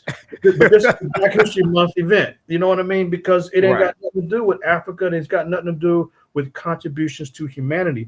So, Brother Michael, what's important is that we reteach and re-educate it, even the informed community, the so-called, whatever they call it, the conscious community, to shift. Because this is the only way in which we can take back the focus created by Woodson and separate it from all this craziness and make sure that we define it as African Heritage Month and force people to have positive events that embrace our unique contributions to humanity, which I lay out in my book. I have a whole section on these contributions in math, medicine, architecture, social organization, medicine, you name it. And these contributions must be front and center. And this is what the concern was of Woodson, as he was criticizing those folks that only focused on problems and not the contributions of Black people. Excellent, excellent. And the name of Professor Manu Ampim's book again, is A History of African Civilizations. This is the second revised edition, A History of African Civilizations. You can get it at his website, advancingtheresearch.org, advancingtheresearch.org. We have it up here on the screen. We're going to put the link again here in the thread of the broadcast. Please support this brother. Order his book today. This is great reading material, great material to use with your children. I'm going to pull this back up, this slide I have, because this is a slide from my African American History Month presentations. And this is research I did years ago. If we just look at some of the themes, now there's been an annual theme since 1928. And if you go to Asalah's website, asalah.org, asalh.org, they have all the themes going back to 1928, annual themes. 1928, civilization, a world achievement. 1933, Ethiopia meets era in truth. 1935, the Negro achievements in Africa. 1936, African background outlined. Now we know Dr. Woodson died in 1950, but 1960, the annual theme was strengthening America through education in Negro history and African culture. I don't understand how you deal with Negro history and African culture, but okay. This is 1960. But then 1971, African civilization and culture, a worthy historical background. And then we know let me see, I have Asalah's website up here right now. We know in, let's see, 1992, you talked about African roots, experience new worlds, pre-Columbus to spatial exploration. So that was the 500-year commemoration of Columbus setting sail on his first voyage. 1987, Afro-Americans and the Constitution from colonial times to the present, etc. Go ahead and talk about that for a minute. And then I have the article that I was looking for from the New York Times that talks about Brazil and South America. Yeah, these themes, it clearly shows Woodson's consistent and well-rounded focus on Africa. And as you mentioned, he passed in 1950. So when the themes continued in 1960, 1971, 1972, it's because these are people that was still around, that he was mentoring and influenced. But as time has gone on, they've separated. I'm talking about the organization from Woodson's focus on Africa, and the community and the public has fallen into this, unfortunately, of separating Woodson from Africa and separating his scholarship from Africa, because Woodson more and more was focusing on Egypt, Ethiopia. I mean, I can read so many different articles and statements that he made about Ethiopia as the forerunner of Kemet. He says that Ethiopia, Kush came first. It was the forerunner. And his book, Ethiopia and Kush, Abyssinia, the grandmother. Yes. He's talking about that, and he's mentioning in his book, the Negro in Our History. This is when, in 1922, this is when he starts to focus on this. And the Negro in Our History, this was the definitive textbook for decades until John Hope Franklin wrote his book. But before John Hope Franklin's book, From Slavery to Freedom, Woodson's book, the Negro in Our History, was the standard text.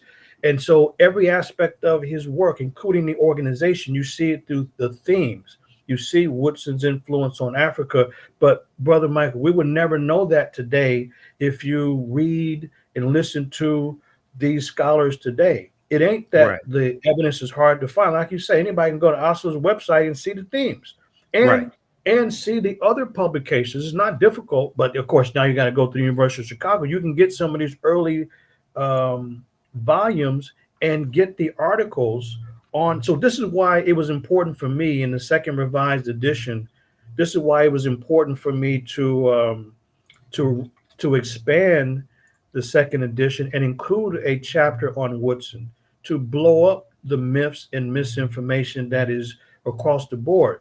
I mean, people who've read a lot, they know about the miseducation of the Negro, but there's a lot of other crucial and critical things that are not known about Woodson because we haven't read deeply enough, and scholars have carefully omitted Woodson's work on Africa.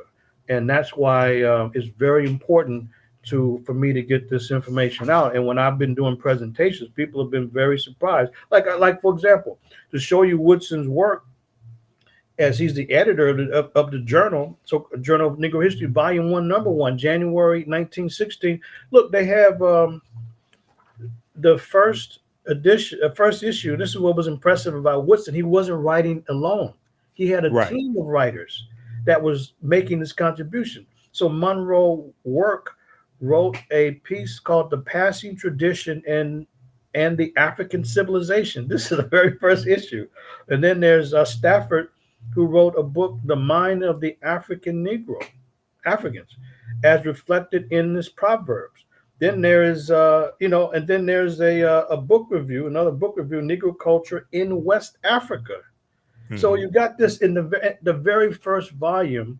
Woodson pulls together a pool of writers to help support his writing and scholarship in the area. So it's a body of writers focusing on Africa in the very early period, over 100 years ago. And we would never know that until we pull up those themes, which are public. You don't even have to register and become a member to see that.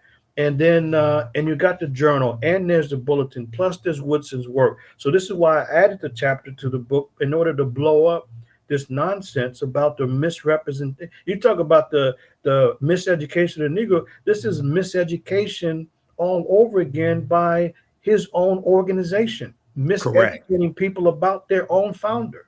And I'll challenge anybody because documentation beats conversation is right there. Absolutely.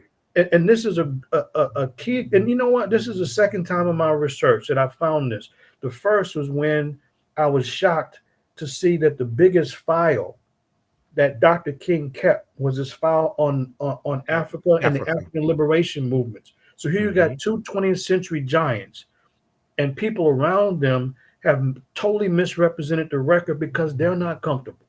And not because these men didn't focus on Africa, it's because the propagandists have decided to omit this information. That's why it's so crucial, brother, to challenge people and make sure that we begin to call it and conceive of it and execute February as African Heritage Month to break away from the craziness around Black History Month, where you got nothing but superficial events that have nothing to do with Woodson, and we should not want any part of that. And just to give people example, if they don't know what I'm talking about, they had an event at UC Berkeley out here a few years ago. It was some black guy. He had apparently success at getting some white nationalists out of the KKK. So that became a Black History Month event to show his success in getting some white supremacists out of the KKK. And they put that on our website at the college. Somebody told me about it. I said, you know what? You got a few minutes to take that nonsense down. So we don't support that. How in the hell does this become a part of our sacred celebration? You know, it's about achievements, accomplishments, and contributions in the world, and to assert our humanity and not deal with all of the negativity that we hear and know about and learn about all the time. We cannot always associate Black people with a problem, but that's why I'm focusing on it and really telling the community we got to break away and move forward in February in the Woodsonian tradition and embrace Africa. Exactly. And just so people know, Dr. Woodson chose the second week in February, not because February is the shortest month of the year, but because it contains the birth dates of Abraham Lincoln and Frederick Douglass, the assumed birth date of Douglass. Douglass didn't know his exact birthday, so he took the birth date of February 14th. Most of us know that as Valentine's Day. And then Abraham Lincoln's birthday, February 12th, because going back to when Frederick Douglass dies in 1895. Basically, each birthday after that, we had celebrations in our community for Frederick Douglass. And then also there were celebrations that we had in our community for Abraham Lincoln's birthday as well, after, Lincoln's assassinated in 1865. So because those two, you already had those celebrations taking place in the African-American community, Dr. Woodson inserted this new cultural holiday, this new cultural celebration into that period. Okay, so that's why it's in February. It has nothing to do with February being the coldest month of the year, the shortest month of the year, and it's not something white people gave us either. Right. I hear this myth also: white people gave us the month of February. No, we took it. Okay, we created this. I want to go to this article here. This is the one I was looking for. This is from the New York Times. Discoveries challenge beliefs on humans' arrival in the Americas. Okay, and it talks about Sarah de Capavera, which is what you were talking about. This is from Right. March 27th, 2014, Simon Romero for the New York Times. It talks about Dr. Guidon, who you mentioned, and this is one I use in my classes, but it talks about right here. Researchers here say they have unearthed stone tools proving that humans reached what is now northeast Brazil as early as 22,000 years ago. The discovery adds to the growing body of research upending a prevailing belief of 20th century archaeology in the United States known as the Clovis model, also called the Clovis culture or what have you, in New Mexico, which holds that people first arrived in the Americas from Asia about 13,000 years ago. So I think this is what you were talking about.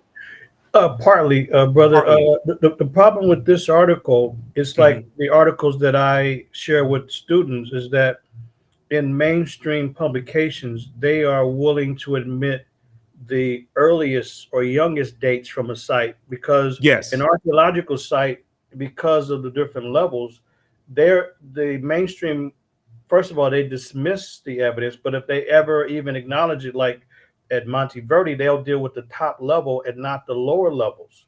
And Right. so Professor Guidon did not come up with 22,000. Professor Guidon specifically and her team, they dated the page of Ferrat, so that the 48,000. So Professor Guidon, they dated the page of Ferrata site, which is in the Sierra de Capavera National Park.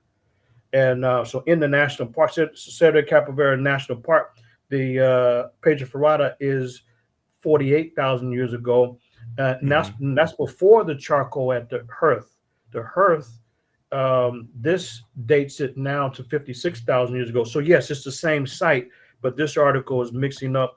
It looks like they're mixing up some of the dates, but it's definitely it's the oldest clearly documented site. And Professor Guidon was attacked simply because the dates blow away all the Bering Strait ideas and theories because Right.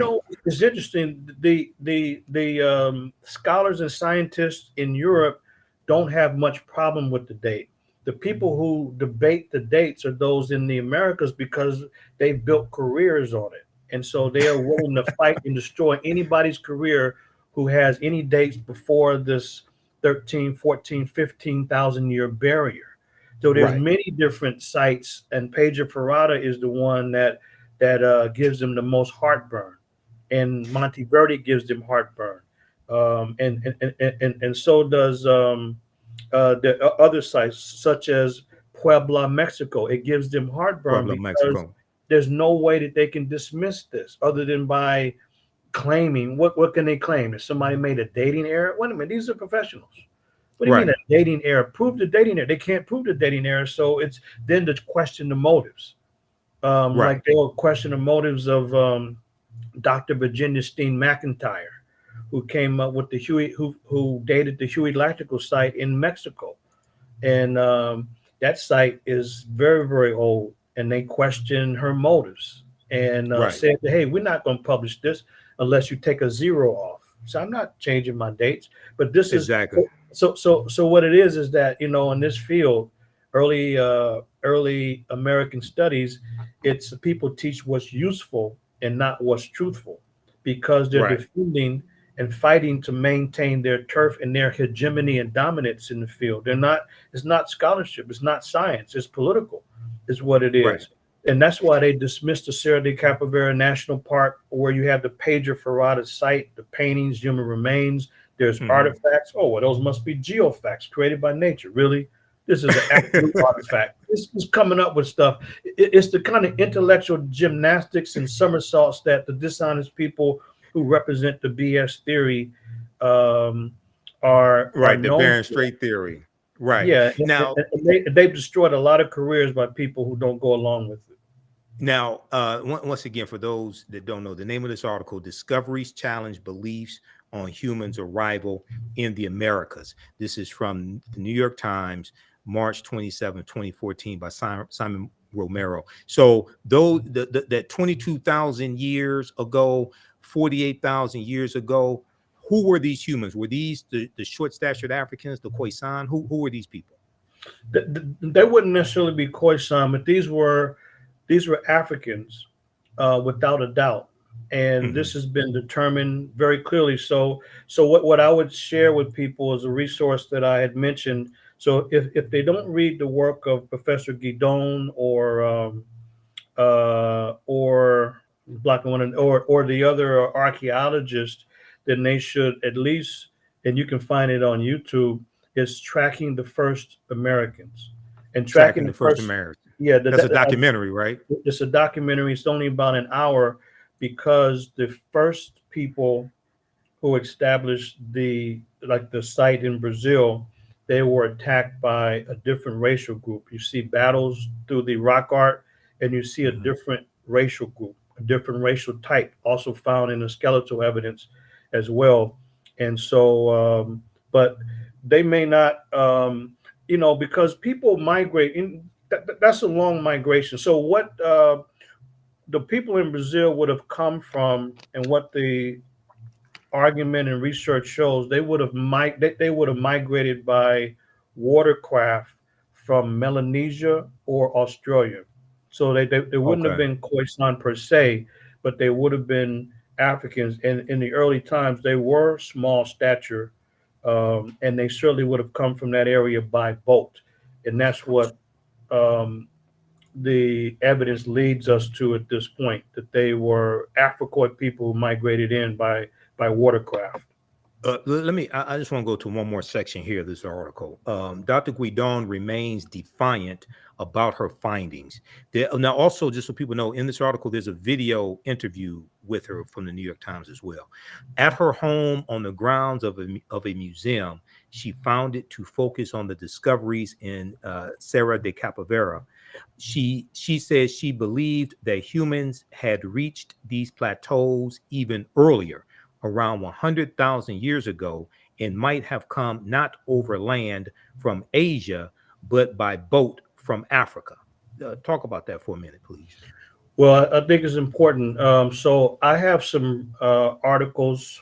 Some of the because an article like this, what we do is we look at where was the original publication and original studies published, because this is a summary of Guidon's work.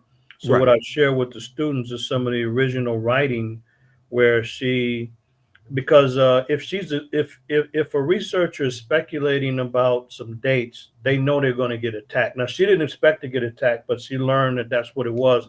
So she moved away from speculation and going by the definitive dates. Even then, she was still attacked, but that's when it was clear that it was around these Africans about 48,000 years ago. So it's Professor Guidon's work, and the other person I was thinking of is Dr. Walter Neves. Dr. Walter Neves from Brazil. Is also his position and belief, because he's an anthropologist dealing with skeletal remains, that there would have been Africans traveling from Australia or Melanesia, Black peoples traveling from Australia or Melanesia, but they ultimately would have come from the African continent.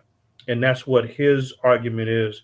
But from this quote from Guidon, I would like to, see it more closely, but she clearly argues the same thing, that these are unmistakably Africans. And what happened to these original Africans, that they were attacked.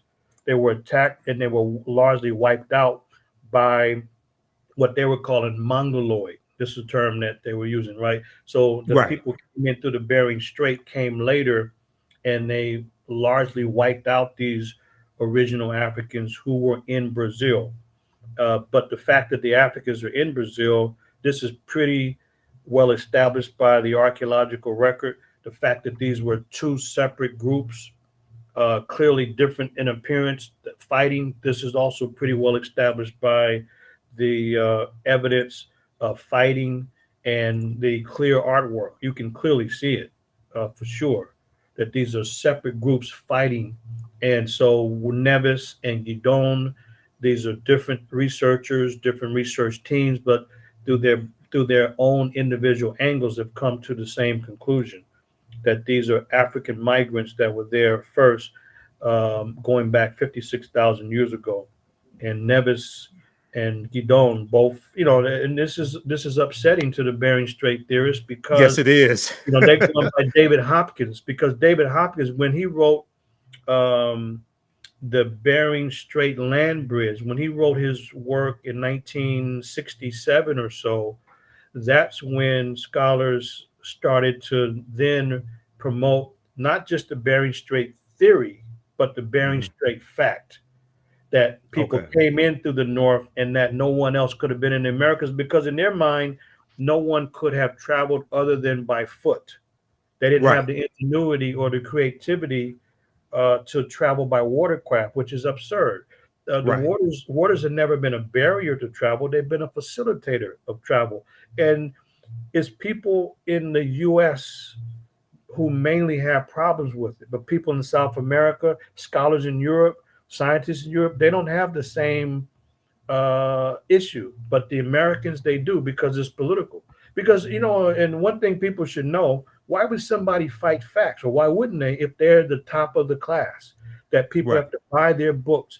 And when they turn those books into textbook, they're making go ahead and keep talking for a minute. I'll be right back. Go ahead. So they're making a lot of money with textbooks. They get a good salary, very nice lifestyle, and they give exclusive interviews, which helps to elevate their stock, elevate their status. And when they're at the top of their field, you would think that people would just be humble. Not at all. If someone comes up with a new discovery, they don't call to congratulate, they will attack. And this is what the standard is. If somebody doesn't know that, they're naive. This is exactly what happened. This is why Michael Cremo and his colleague wrote the book Forbidden Archaeology. Forbidden Archaeology. In other words, archaeological discoveries that have been attacked. So this is why Forbidden Archaeology is a very important resource, because Cremo is putting together archaeological discoveries in one book. And he uses the case of Dr. Virginia Steen McIntyre at Huey Lactical, Mexico, to show that not only did the Bering Strait theorists, they like the Bering Strait Mafia, not only did they end Dr. McIntyre's career as a respected researcher at the U.S. Geological Survey. The last I checked, she was working at a nursing home as a gardener, but they don't allow anybody to challenge them. So that's why I call them the Bering Strait Mafia. They've ended a lot of careers because they're defending their turf just like a gang member or a thug would do. And you say, well, why would a scientist? Because it's about money, clout, and influence. That's why. And that's what we have in early American archaeology. This is why I spend time on it, to teach students research methods and introduce them to a lot of the original records and the evidence. And I say, you make your mind up. Here's the evidence from Nevis and Gidon and all of the other scholars. What do you think? What do you think you're looking at? But it's so many different sites. There's no way to deny all of them. And that's exactly the first unit. That's actually the first unit in my U.S. history class, part 1, and we deal with the Bering Strait theory. And then by the time we finished the Bering Strait theory, meaning people migrated from the north, from Asia into North America, and became the first inhabitants of the Americas about 14 to 15,000 years ago. That's what the theory is. But by the time we learn the theory and look at the evidence against the theory, then students know why we refer to it accurately as not the Bering Strait, but the BS theory. The BS theory. Okay. Now, just curious. You're talking about different archaeologists. Are you familiar with Dr. Albert Goodyear at the University of South Carolina? Archaeologist at the University of South Carolina. No, I don't think I am. Okay, so I first found out about Dr. Albert Goodyear from my friend who's now an ancestor, Dr. David Imhotep. And Dr. David Imhotep wrote the book, The First Americans Were Africans, Documented Evidence. And actually, when the article from the New York Times that I just showed you, when it came out in 2014, I sent that to him as well, because he's been saying that the African presence in a lot of these areas is older than what we've been told. And he gave the example. He was the one that told me about 56,000 years ago in South America, in Brazil, specifically Brazil. So I just wanted to ask you about this. So there's an article, and the jury is probably still out on this discovery, but this dealt with this. Article came out. All the news outlets had stories on this. This particular one is from NBCnews.com. Mastodon bone findings could upend our understanding of human history. And this article is from, if people want to read it, April 26, 2017. But the main thing that I wanted to focus in on here is they mentioned Dr. Albert Goodyear, and I'm familiar with some of his work. But the article, going to your point, how archaeologists who put forth evidence that contradicts the status quo in archaeology, especially evidence that goes against the Clovis cultural model or the Clovis model, they are attacked.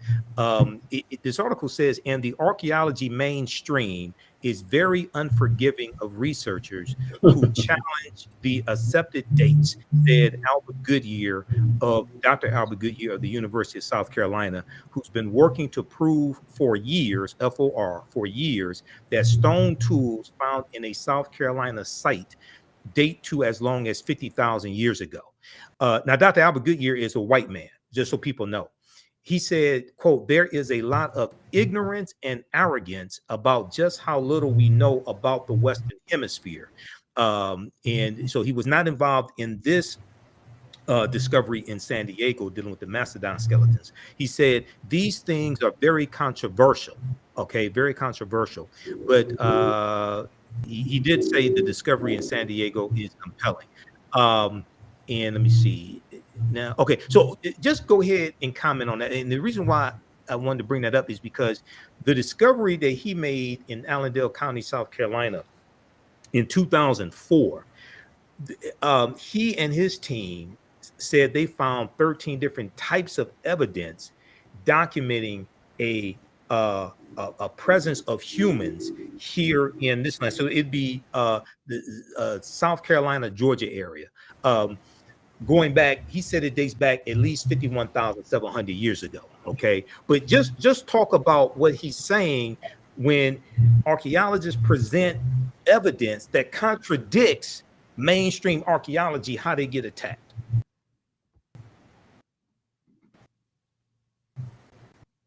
Can you hear me? You. It's kind of in and out, but yeah. So I think, yeah, to talk about, well, that's a one of a number of episodes where people have been attacked because they challenged the Bering Strait Mafia. And the Bering Strait Mafia, they're very fierce. They're fighting for turf. It's not about evidence. It's about ideology and maintaining their turf and their financial status. Because like when people have textbooks, they make a lot of money, and students are the victims of it. That's why there's a movement for zero textbook costs, or ZTC. Wow. And so that's big. And so like on our website, for example, for our classes at Contra Costa College, there's a symbol now, whether or not you have a zero textbook costs, because that's the position now to protect students from this high pricing of textbook. But that's part of the revenue stream. plus doing exclusive interviews for the History Channel or National Geographic. That's Yes. another revenue stream. Plus, they get grants and fellowships. That's another revenue stream. So when newer scholars come about and they find something that directly contradicts the dates and details presented earlier, then what we're asking these folks to do is to be honest Right. and potentially give up a very nice lifestyle, and they're not willing to do it. So this is why they usually close ranks and they attack. And you know, when you walked away, you might have heard it, but this is why Michael Kremer wrote a book, Forbidden Archaeology, because there's a lot of these examples where not only is the archaeological evidence challenged, but the people and their credibility is challenged. So I use Dr. Virginia Steve McIntyre. She had nothing to gain by making something up. She's a credible scientist, asked to come in, date the site, and then was attacked and her career destroyed. But there's a number of examples like that, because the barrier is this: anything older than 14 to 15,000 years ago Yep. upturns the theory. And Yes. so the theory no longer makes sense. So yes, we know that people migrated in from the north, but the part of the theory that doesn't make sense is that this is not the first time people came into the Americas. That's the part that breaks down. Yes, we know they migrated in, but there were people already in the Americas. So that example that you're referring to from South Carolina is one of many, many examples throughout North America, Central America, South America, that flat out and directly contradicts this position. You know, like the footprints at Puebla, Mexico. Right. These are documented by credible sources. This was like a Discovery Channel on their site. I found this this was 2003. I think it's 2003. So it's been 2 decades. And Page of Ferrata, 1986. Monteverdi, Chile, this was 1998, reported in the New York Times. You know, Right. so even in mainstream press. So this is what happens. People promote dates. There's a skull in Delmar. Once people promote dates, they're going to get attacked.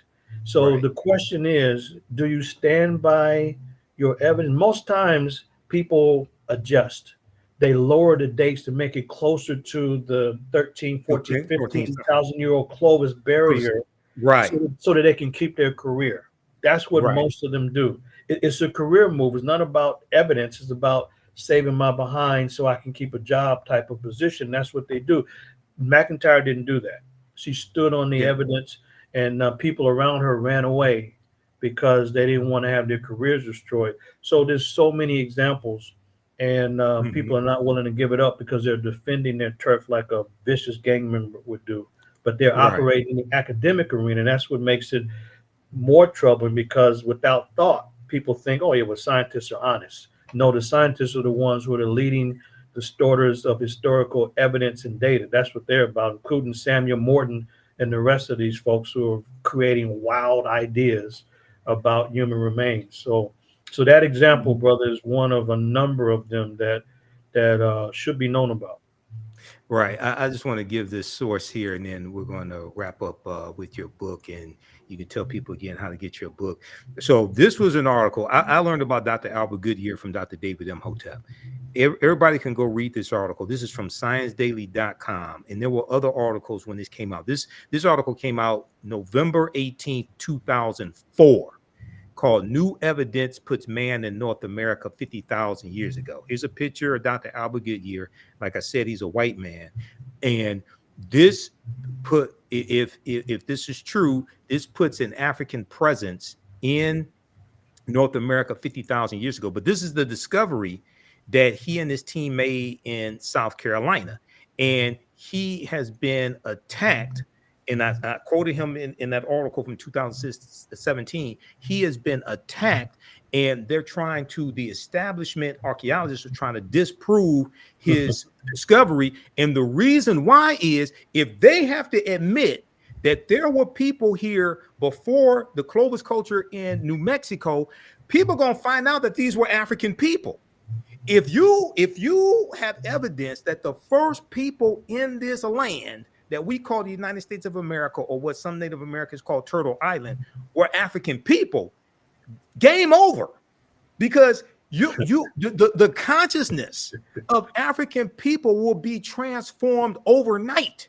because we're largely taught that we first came to this land conquered by Europeans, shackled in chains. Okay, when we learn that this was our land stolen from us, you're going to have a seismic shift in the consciousness, and the establishment archaeologists and white supremacy in general can't let that happen. Go Yeah, ahead and wrap up with your book. yeah. Well, the thing I would add from a research methods point of view is that to all of the articles, it's incumbent for the primary researcher to go to the original study, Mhm. because when the articles come out, that alerts the public about a new discovery. But all of the articles that come out, they'll indicate the research team, who led the team, and what institution they're affiliated with, as well as where the original study is published. Right, So so that's where it really is important to go to the original study and then examine the evidence, because that's where the attacks take place, not necessarily the newspaper or general journal article that comes up, a newspaper article, but the actual study, and does the evidence prove right. what it is Attacking that's the being. study, Yeah. attacking the study. Right. Yes, so Mhm. so the study has to be examined, and and when the study is examined, either it holds up or it doesn't hold up. But the articles are important because they alert us to the Mhm. study that's come out in a professional journal, and then we examine the evidence. And honestly, sometimes they hold up, sometimes they don't. But the bottom line is, the mainstream, their position is none of it's going to hold up because it would upset and overturn their position. So they're Right. attacking the study because it is outside of the boundaries and the historical time frame that they've already presented. So you know what Right. it is? It's like this: is that when you're looking at early American settlements, or when American, I don't mean the U.S., but the early settlements in the Americas, it's like Mhm. a puzzle. And when you're finding pieces here and there, you get an idea of what you have. And people are familiar with a jigsaw puzzle. You don't need to have every piece to understand the puzzle. So Right. what happens is that so these people, the mainstream, the BS theorists, they want people to think that there's a shorter time period and people came from Asia first, but that's not what the evidence says. That's not correct at all. People were here much longer than that. So they're looking for anything that fits their theory. So when someone Right. comes up with evidence far older than what is being claimed, then instead of saying, well, wait a minute, maybe we have the whole jigsaw puzzle as configured wrong, because this piece does not fit in at all. So rather than Mhm. saying, well, let's reconsider the layout of the puzzle because this is clearly a piece of the puzzle and it doesn't fit, they don't do that. They throw out the piece and try Right. to find something to fit the fake and phony puzzle that they put together in the first place. It's an a priori assumption. It's a Mhm. prior assumption that doesn't fit the evidence, and that's what we deal with. So that's why it's really incumbent of going directly to the study to see, because there's been some claims that have been challenged, and probably rightfully so, but there's a whole body of them that are absolutely credible, that cannot be overturned, that can't be credibly challenged, but the Bering Strait theorists somehow do challenge it, and so that they can reach the conclusion that they know better, and therefore let me keep my prominent lifestyle and my prominent name out there, because we got there first and we know better than anybody else, and that's pretty much what happens. So it's always amazing, and this is what I really train people in terms of the research methods, is that we go directly to the source, we examine the evidence, because if you're doing primary research, you're doing original research, but you do have to rely on the work of others, but there has to be a critical assessment of it. And by the way, in the world of archaeology or early African studies or early American studies, if somebody's claiming a discovery, and this is what I share in my book, the whole like first section of the book is about research methods. Right. In the introduction, it's got to be two things that have to be established. If someone claims that they made a discovery, it's two things, and I have this laid out methodically in the book. Number one, you have to show in situ photographs. In situ photographs means they're photographs in the situation in which you claim to have found the artifact or the human remains. So you can't just take artifact, for example, and say is old, and then you clean it up and then you put it against a wall for a nice background and claim and tell us that this came from this site. We don't know that. We weren't Right. there.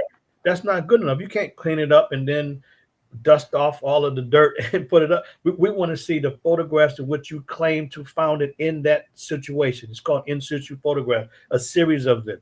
And also there has to be a detailed written report as well to explain Right. all these details. And now with photography and video, that's another requirement.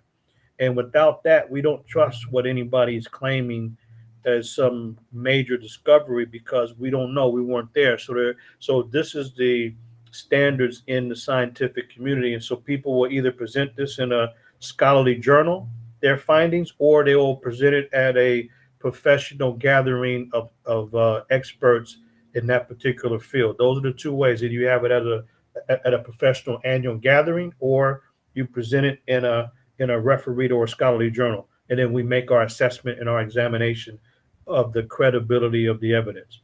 And usually there's an a priori assumption that it ain't credible because it's older than what we've ever discovered. And matter of fact, you know what they told Professor Guinon? You could not What? have discovered it because we didn't discover it. What kind of position is that? Yeah, it's a white supremacist position. That's what we're dealing with. All right, let's go ahead and tell people once again the name of your book and how they can get it. Okay, I appreciate that. So my book is a history of African civilizations, and it grew out of my work at Contra Costa College. It's a small part of what I teach there, but it's a second revised edition. It's only $29.95. It's some of my field research in various countries over the last 3 decades, and it moves through the survey of the civilizations on the African continent and also a little influence, a little focus on the influence of the Moors in Spain, as well as the African original presence and influence in the Americas before slavery, before Columbus, even before Christ. So the main thing is to really put African civilizations on the map and to talk about Africa without having to deal with slavery and colonialism and when Africa was derailed. The book is not focusing on that. That's a whole nother Right. story. We're focusing on Africa at the apex of human achievement, and so that's my book. So, and it's also useful in the classroom or in in the homeschool. If people are teaching at home or just want to learn at home and build your library, the book Right. is useful in all of those scenarios. His website is advancingtheresearch.org, advancingtheresearch.org. Get Professor Manu Ampim's latest book, A History of African Civilizations. This is the second revised edition. Also, Brother Haki had the question, do you have any tours coming up? I do, and thanks for the question. So this summer, I'm going to take two groups. It'll be a tour to Kemet or Egypt from June 8th through the 22nd, 15 days, and then after that, I'm leading an educational tour to Ethiopia or the land of Kush from June 25th through July 10th. That's 16 days, and just so people are aware that for the tours that I lead, I take people to 25% more sites and monuments than any other tour. It doesn't Mhm. mean the other tours don't have value, but we go to 25% more locations. So the tours, you can reach me, probably the easiest way is through Facebook, YouTube, or just at Manu Ampim at Gmail. Manu Okay. Ampim at Gmail. And then you can learn about the tours because the deadlines are coming up in April. So there's Right. still room for both Kemet and Ethiopia, but the deadlines are coming up. Kemet and then Ethiopia. Can people contact you through your website, advancingtheresearch.org? Yes, they can. Yeah, they can contact us Click right on there at the contact website. and click on contact us, Yeah, contact up in contact the us, and at the they top of the can just, page. yeah, at top of it, they can just email at Okay. info at advancingtheresearch.org as well. Okay. And we have Info. one other, yeah, next weekend we'll have one other last session about the educational tours to Kemet and Ethiopia. And I'm excited because we're going to bring a great group this summer. And then after the tours, I'm going to continue my work in the Omo Valley in South Sudan this summer. But please join us, folks. And I'll say one thing. Sometimes people Yes. say, well, sometimes they'll say, well, do you go every year? No such thing as every year, because you never know.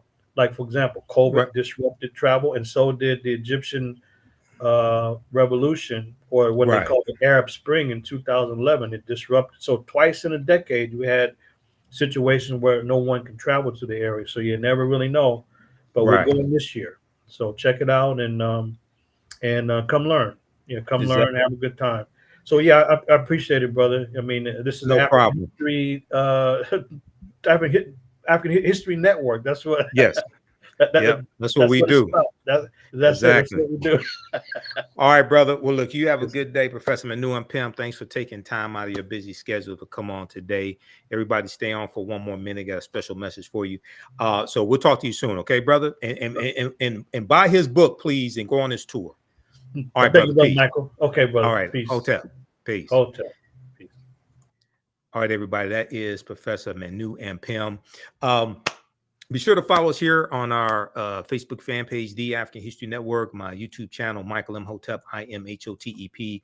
Follow us on our social media platforms as well, on Twitter and Instagram. We have the information here on the homepage of our website, AfricanHistoryNetwork.com. You can also register for the 10-week online history course that I teach, where we deal with thousands of years of history and what leads up to the transatlantic slave trade taking place. This is a class that I created the curriculum. I've been teaching it since 2017, on and off. Ancient Kemet, the Moors, and the Ma'afa, understanding the transatlantic slave trade, what they didn't teach you in school. So the class is discounted to $60. We're going to do about 12 class sessions, including the first session, which was an overview. We have the class lesson plan here for all 10 or 11 class sessions as well. So you can see the type of content that we cover. You can download the class lesson plans here as well. So we deal with thousands of years of history and what leads up to the transatlantic slave trade taking place. We look at some ancient African civilizations, not just ancient Kemet, but also Kush, Ethiopia. We look at Great Zimbabwe. We look at Hannibal Barca and Carthage. We talk about the African Moors as well. We have a preview of the class here also. So you can register for it. Click right here to register for the class. We do the sessions live.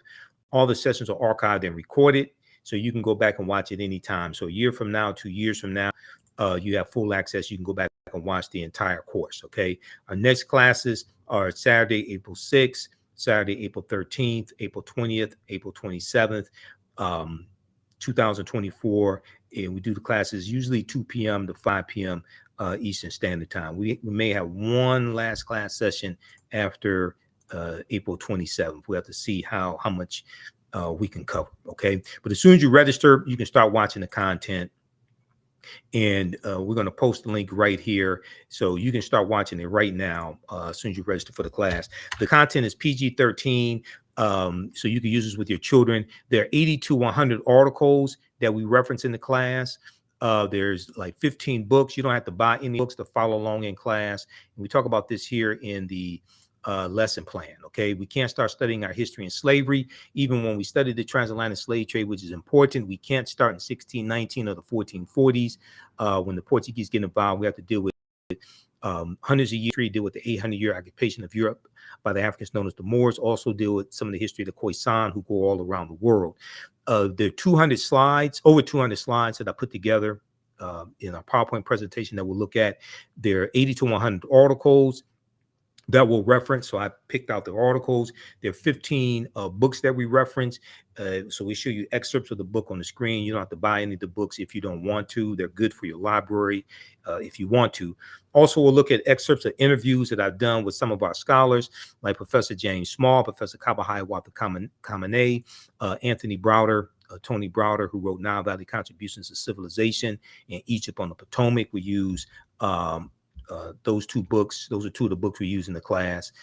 Also, we'll look at excerpts of interviews that I've done with Renoka Rashidi and some other scholars also. Okay, so we do the sessions live. All the sessions are recorded. You can go back and watch it anytime.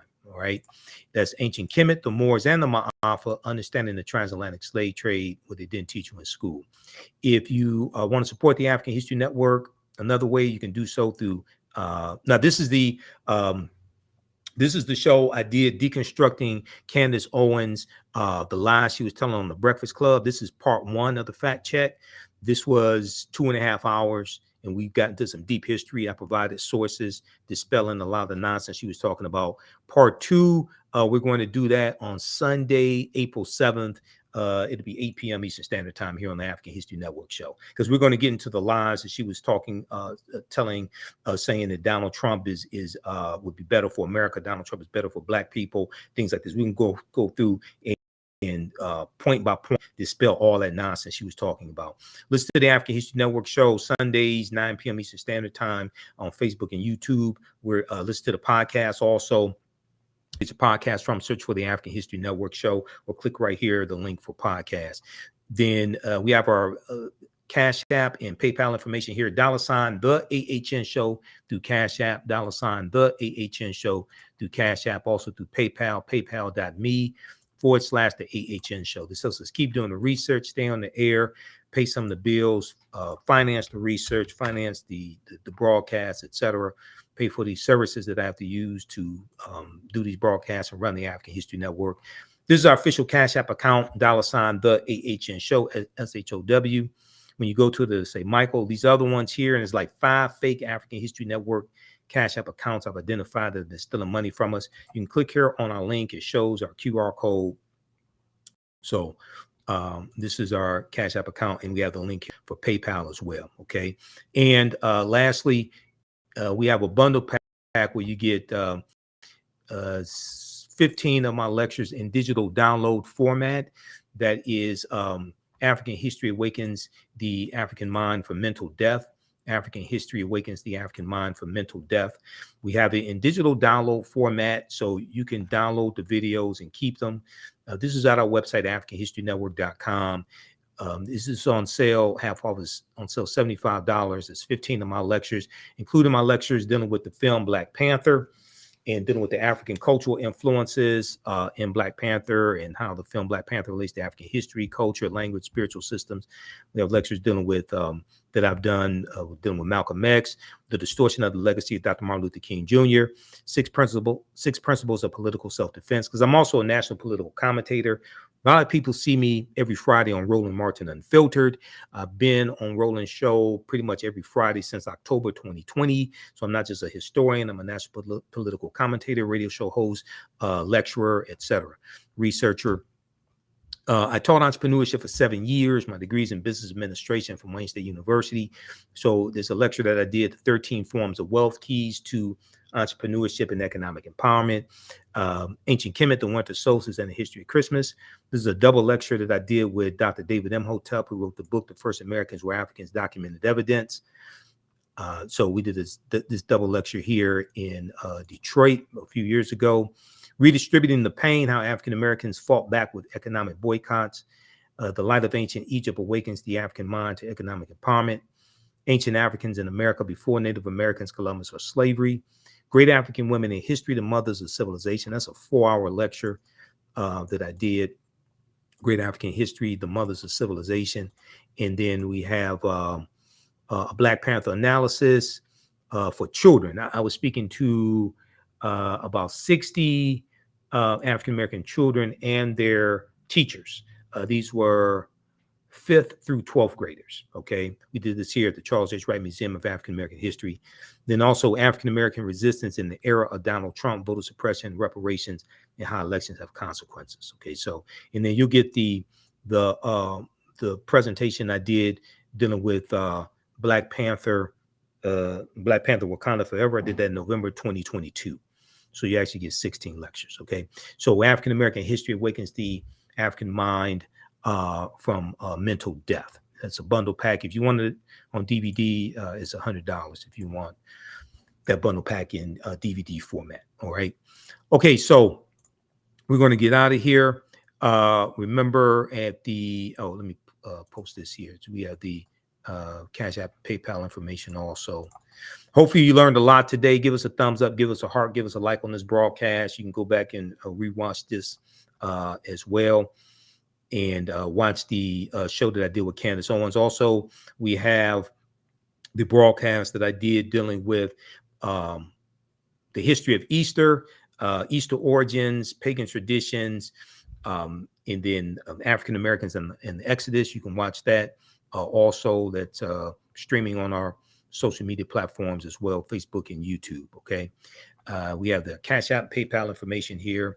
Remember, at the African History Network, we focus on educating and empowering and inspiring people of African descent throughout the diaspora and around the world, because right now it's correct wrong behavior. It's not over till we win. Wakanda forever. We'll talk to you next time. Peace. Thanks.